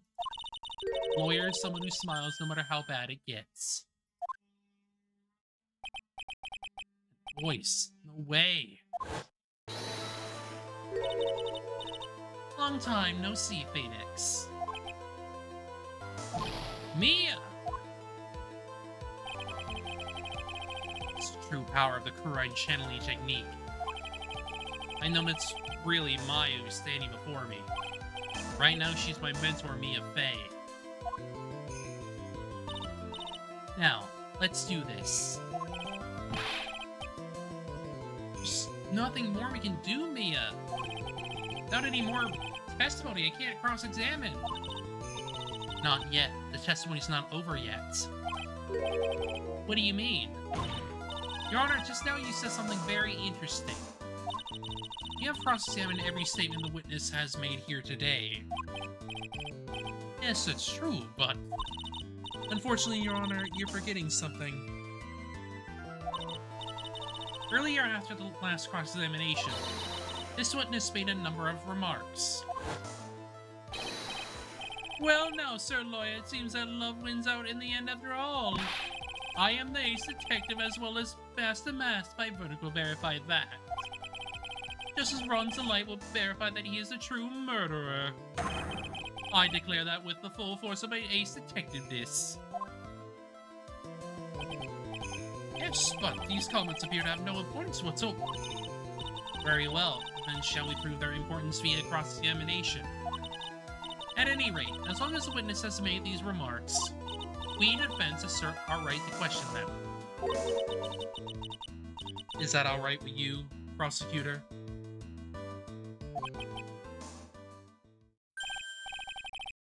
Something the matter, Mr. Godot?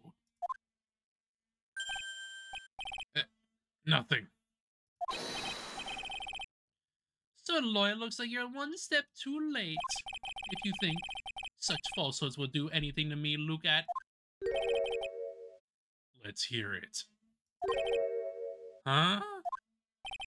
It's true that the witness made some remarks. So then, let's hear this last bit of cross-examination. Mr. Godot, what are you? Very well then, Mr. Look at me. I'm going to allow the defense to cross-examine your earlier remarks. The defense would like to hear why you declared the defendant to be the true murderer. So please, give us one last bit of testimony. Here. Phoenix, this is it. This is our absolute last chance. Yes, Chief.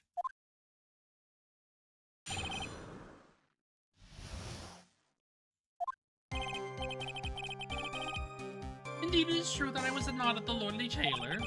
I had to leave to see about another vitally important job request. I had known about the date beforehand, so I had this photograph ready. My brilliant deduction was informed me that the true culprit was Ron Delight. And thanks to the security... Yeah. And thanks to the keycard and wallet, it was abundantly clear that he was there. I was also able to make a deduction from the buzzer, which only sounded once. The button did not have any fingerprint on it. Why? The victim would have left prints if he sounded it, which means the killer sounded it. Mr. Delight was wearing this Master Mask outfit, which is why he left no prints. And in the blackmail letter, the victim likely just mistook the color of the jewel. Safari. Therefore, all the evidence points to the poor boy.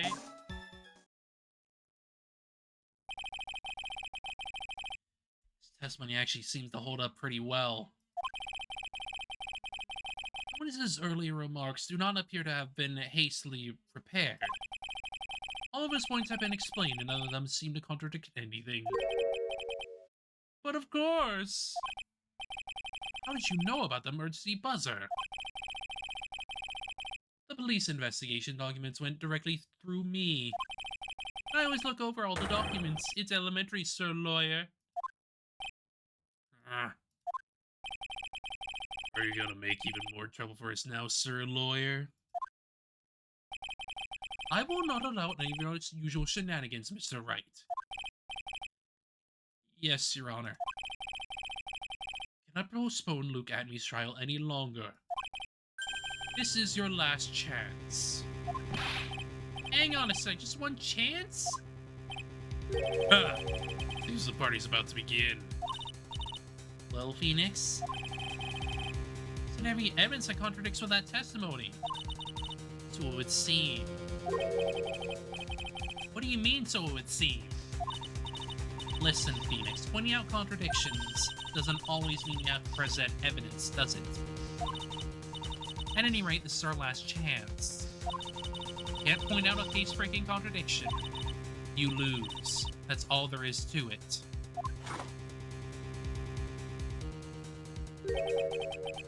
Cup number 17. The last cup. It seems like the time has come to put an end to this trial. I have to find a fatal contradiction in this testimony. And I need to point it out without presenting evidence. It means all I can do is find the contradicting remark and press it. Remember, only get one chance.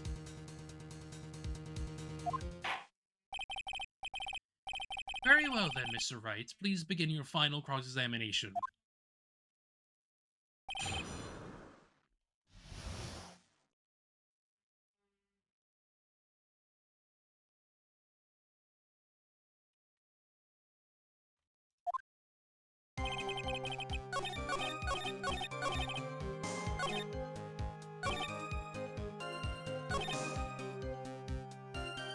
This one.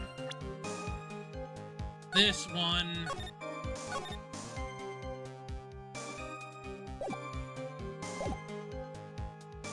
Hold it! Mr. Atmey, about this last remark. Objection!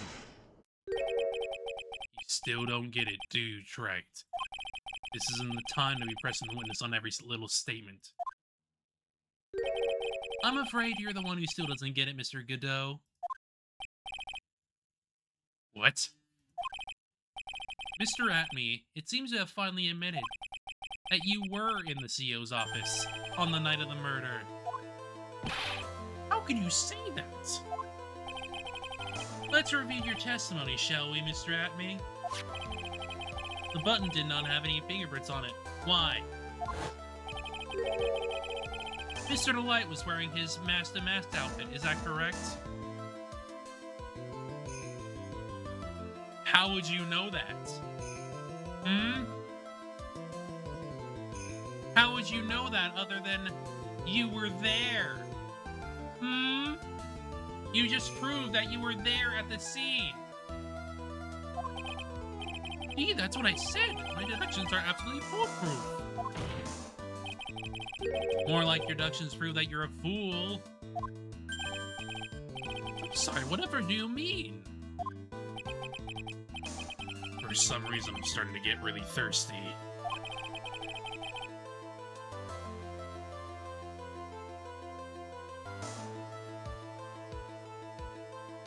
When exactly did we learn the fact that Ron the Light was dressed as Master Mask when he went to the scene of the crime? It was just a few hours ago. Back when my sixth cup was looking at me with a cold stare. Oh, did I forget to mention it before? Sorry, I just never had a chance to mention it up until now.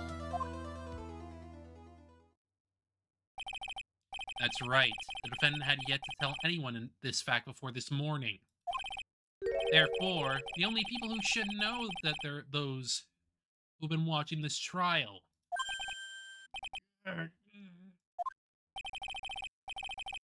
Do You understand now, Detective Atme? There's no way that you should have known about that.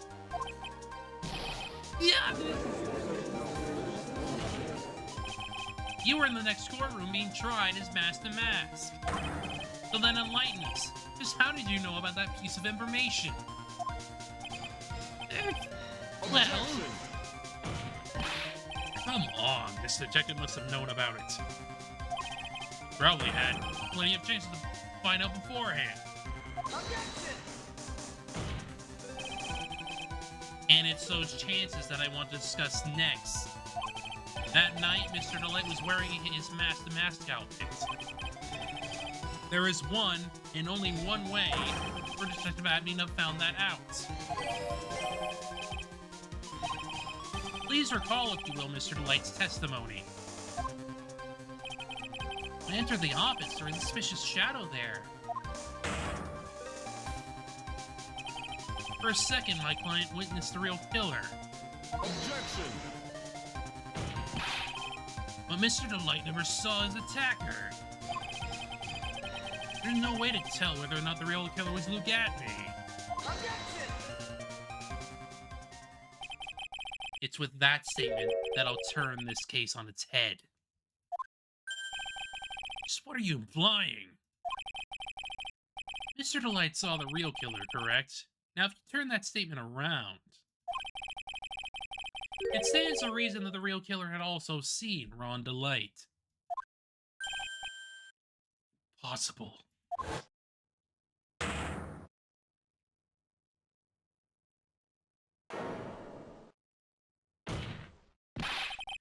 Detective Atme, you saw Master Mask at the murder scene that night. You saw him when you killed Kane Bullard and assaulted Ron Delight. That was the only way you could have known what Ron was wearing.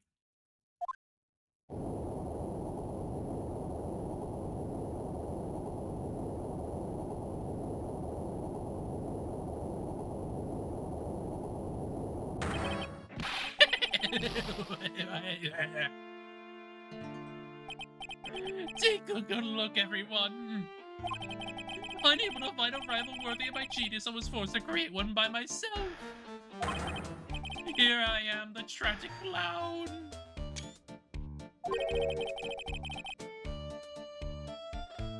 That's the same line you gave yesterday. But I think there's a little more meaning behind it this time.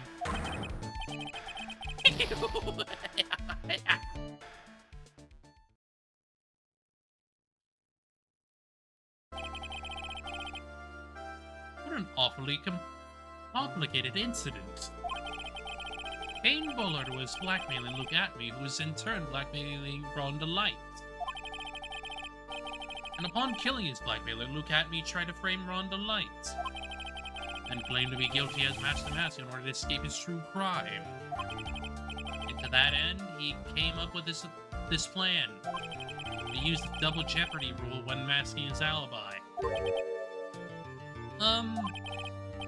At any rate, it would seem we finally found the truth. Excuse me. I came perilously close to besmirching the record of a innocent young man.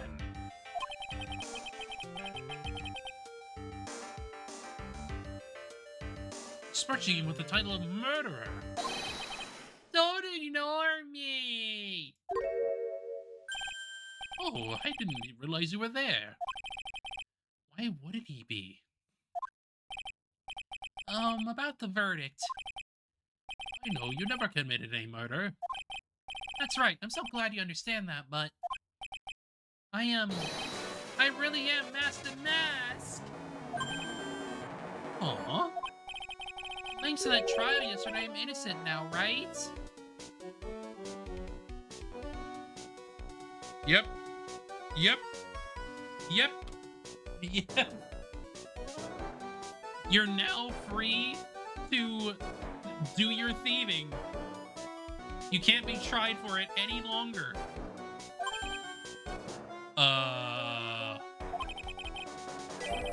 What was it you said? Double jeopardy? Now that you mention it.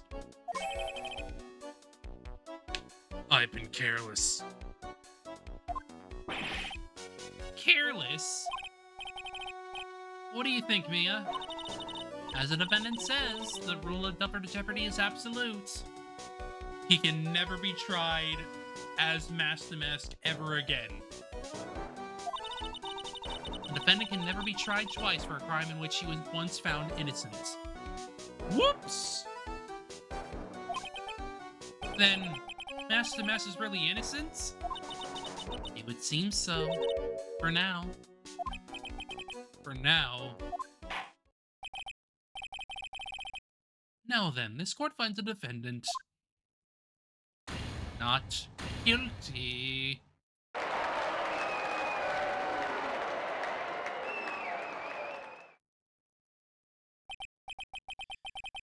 Boy, this is really lucky, waiter. This isn't so good after all. You see, the thing is, I still am Master Mask after all.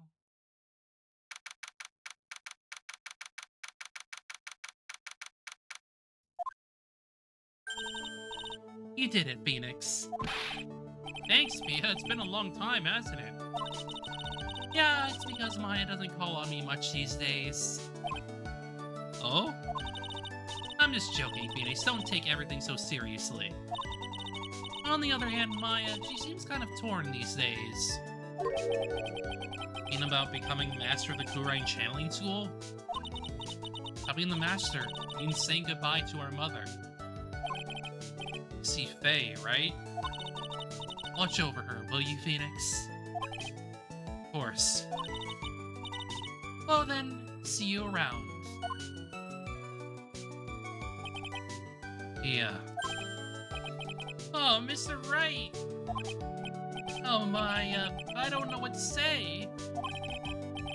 Congratulations, Mr. Delight. Thank you so much. No, wait. Nothing really matters anymore, though, now that... Come on, just be happy already. Oh, yeah. You've been cleared out of the murder charts and gone off as Master Master Boot. Exchange? I lost everything. Huh? What do you mean? Stealing security information from KB Security, becoming Master Mask. I did it all for one reason. For her. You mean your wife, Desiree? She hates criminals more than anything. I think she was one that's held hostage by some robbers, wasn't she? Always said how she hated sneaky criminals. I knew that, but I got fired from KB Security and lost all the money I had. Didn't have any reason to stay with me. But you would leave me for sure. Why you became Master Mask?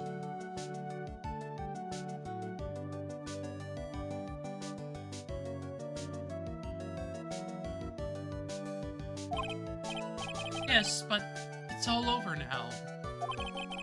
Broken bowl can never be put back together. Not true, right, Nick? Right. Really? Can we go back to the way that things were? You'll be fine, and Nick can prove it. And? I kind of wish you would check with me first. So, like, even if the bowl is broken, there's always a way to put it back together. Yeah, by giving back the urn.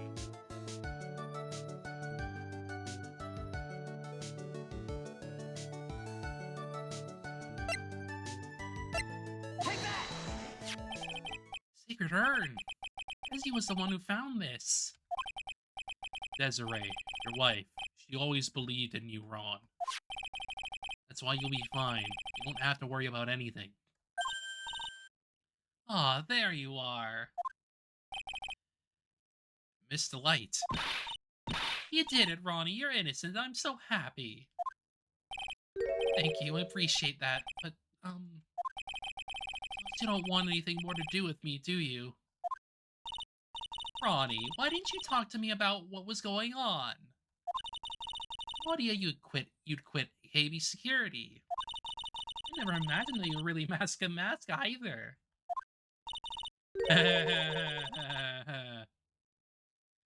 Miss Delight, what are you going to do that you know, now that you know? I'm not going to really leave him, are you? Come on, it's obvious, isn't it? How could I ever let a wonderful man like him get away? After all, my bike's really fast. So fast there's no way he could ever get away. Oh. But didn't you say that you hated criminals? Oh, I only hate people that act all cowardly and sneaky. Like that detective. Yeah. I see. Why Ronnie went and declared his crimes before he committed them, like a man. I just love a man who's so chivalrous. The chivalrous thief. Chivalrous? I knew I was right about you. Every day I spend with you is filled with thrills and excitement. Desi. Desiree, you really do love Ron, don't you? Nicky boy. Yes? I'm really glad I asked you to defend my Ronnie. Thank you so much. I'll never forget what you've done for us. Well, take care of yourself. You too, Nicky boy. Ugh, I can feel my face going red. Mr. Ning, Mystic Maya, congratulations! Talk about bad timing. Mr. Nick, how could you? Another man's wife in front of Mystic Maya. I'll never forgive you, never, ever.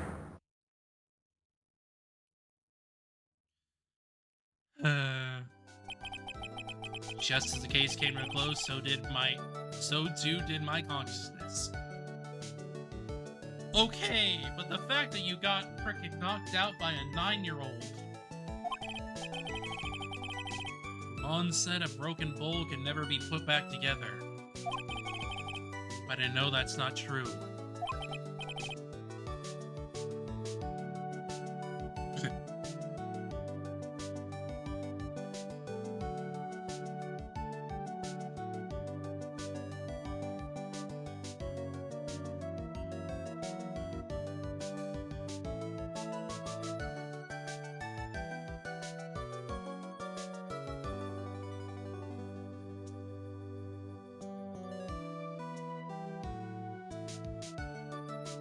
Freaking goobers.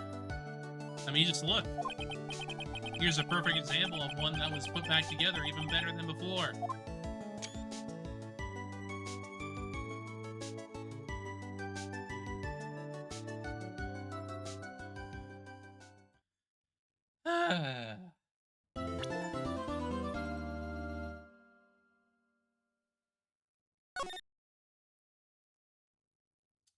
Yep, that's the other Maggie Bird one. Where we get our Furio Tigre.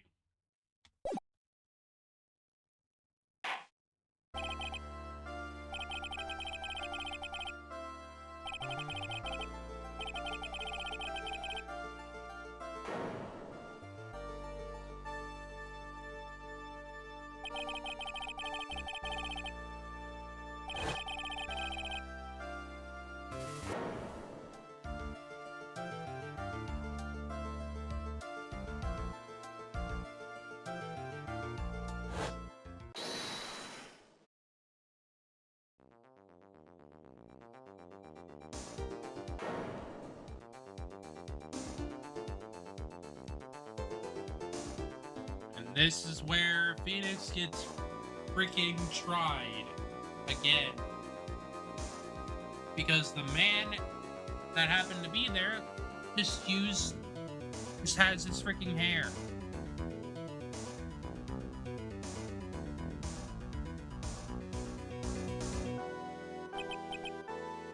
Well, I'd say that pretty much wraps this case up, wouldn't you? Mr. Wright?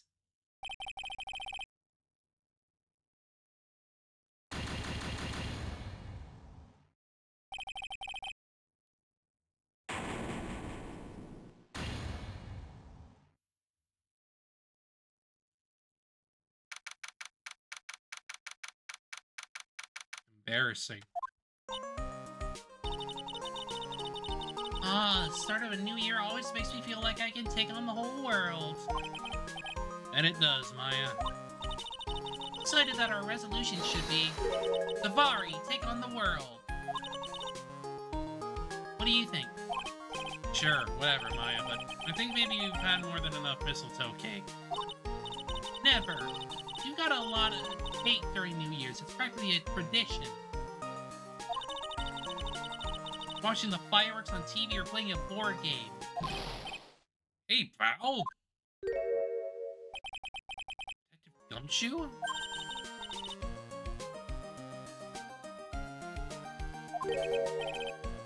Likewise. Now listen up, Ray. I wanna... Here's to another fruitful year of lawyer-police cooperation. Yeah, me too. Alright, pal. You've got some explain to... You got a holiday present for me, Detective? What? Here, at this, it's really nothing much, but... Yay, thanks. Look, pal, we have to talk. Take a seat. Hey, what about Pearly? You haven't forgotten her present, have you? No, I mean, yes. No, are you doing this on purpose? Yes, I'm busted. How did you like my first practical joke of the year? Very funny, pal. Now, let's see how funny you think it is when I show you this. What is it, a magazine? Hey, I want to see. Deadly poisoning brings guilty verdict. Defense attorney Wright trounced. Trounced? Let me see that. Defense attorney gave an almost childishly amateur performance yesterday. What the heck is this? Poor pal, what's about you? Listen to this. Mr. Wright must take full responsibility for ruling in this case. Oh, don't tell me you don't remember anything about it. I don't remember anything about it. What was that issue from anyway? Yeah, December of last year, which I guess makes it last month. Makes it old news, you mean? Wasn't involved in a poisoning case in December. So what do you think this is all about, Nick? Wasn't you, pal, then it leaves only one possibility. No way, you don't mean... A phony Nick? Supposed to be Gumshoe's idea of a joke. Guess he'll starting off the year with one, too. Yeah, a Mr. Furio Tigre. So what are you gonna do about it, pal? What do you mean, what am I gonna do about it? Excuse me.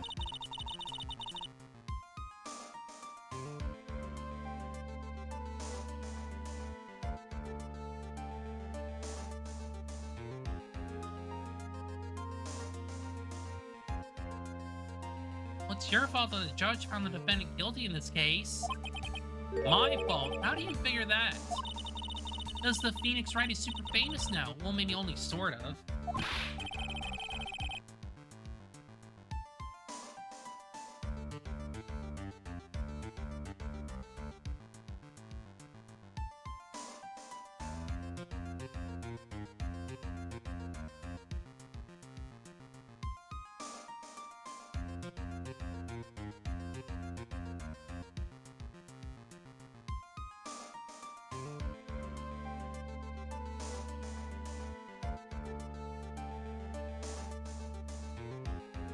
Yeah, see what happens when you hotshots start getting too full of yourselves?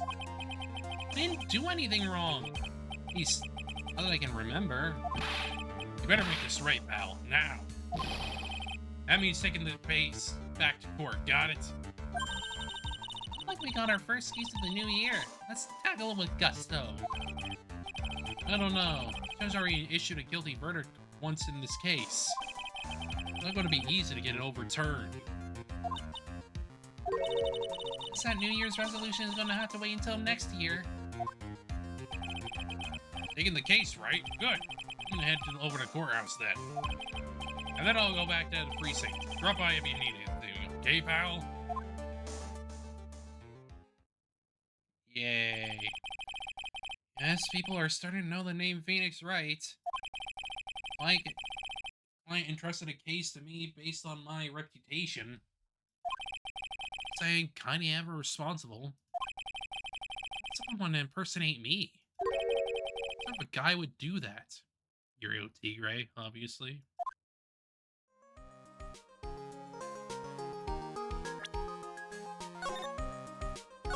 Ah.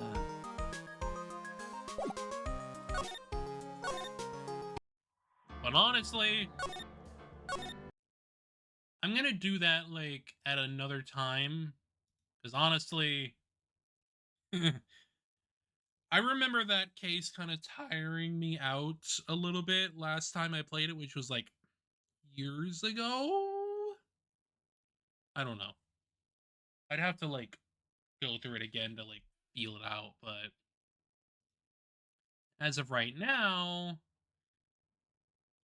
I'm not exactly feeling it. I'm not feeling the mood to like do that right now.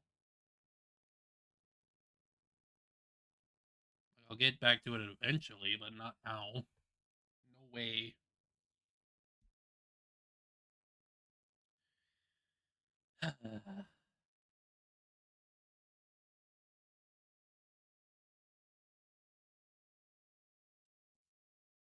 I don't know, kind of tired probably.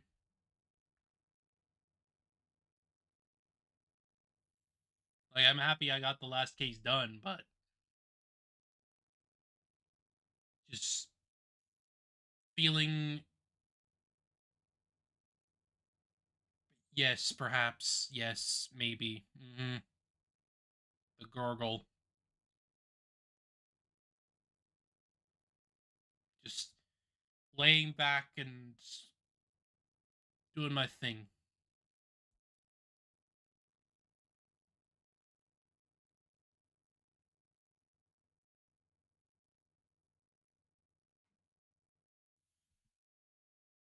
So I may end up just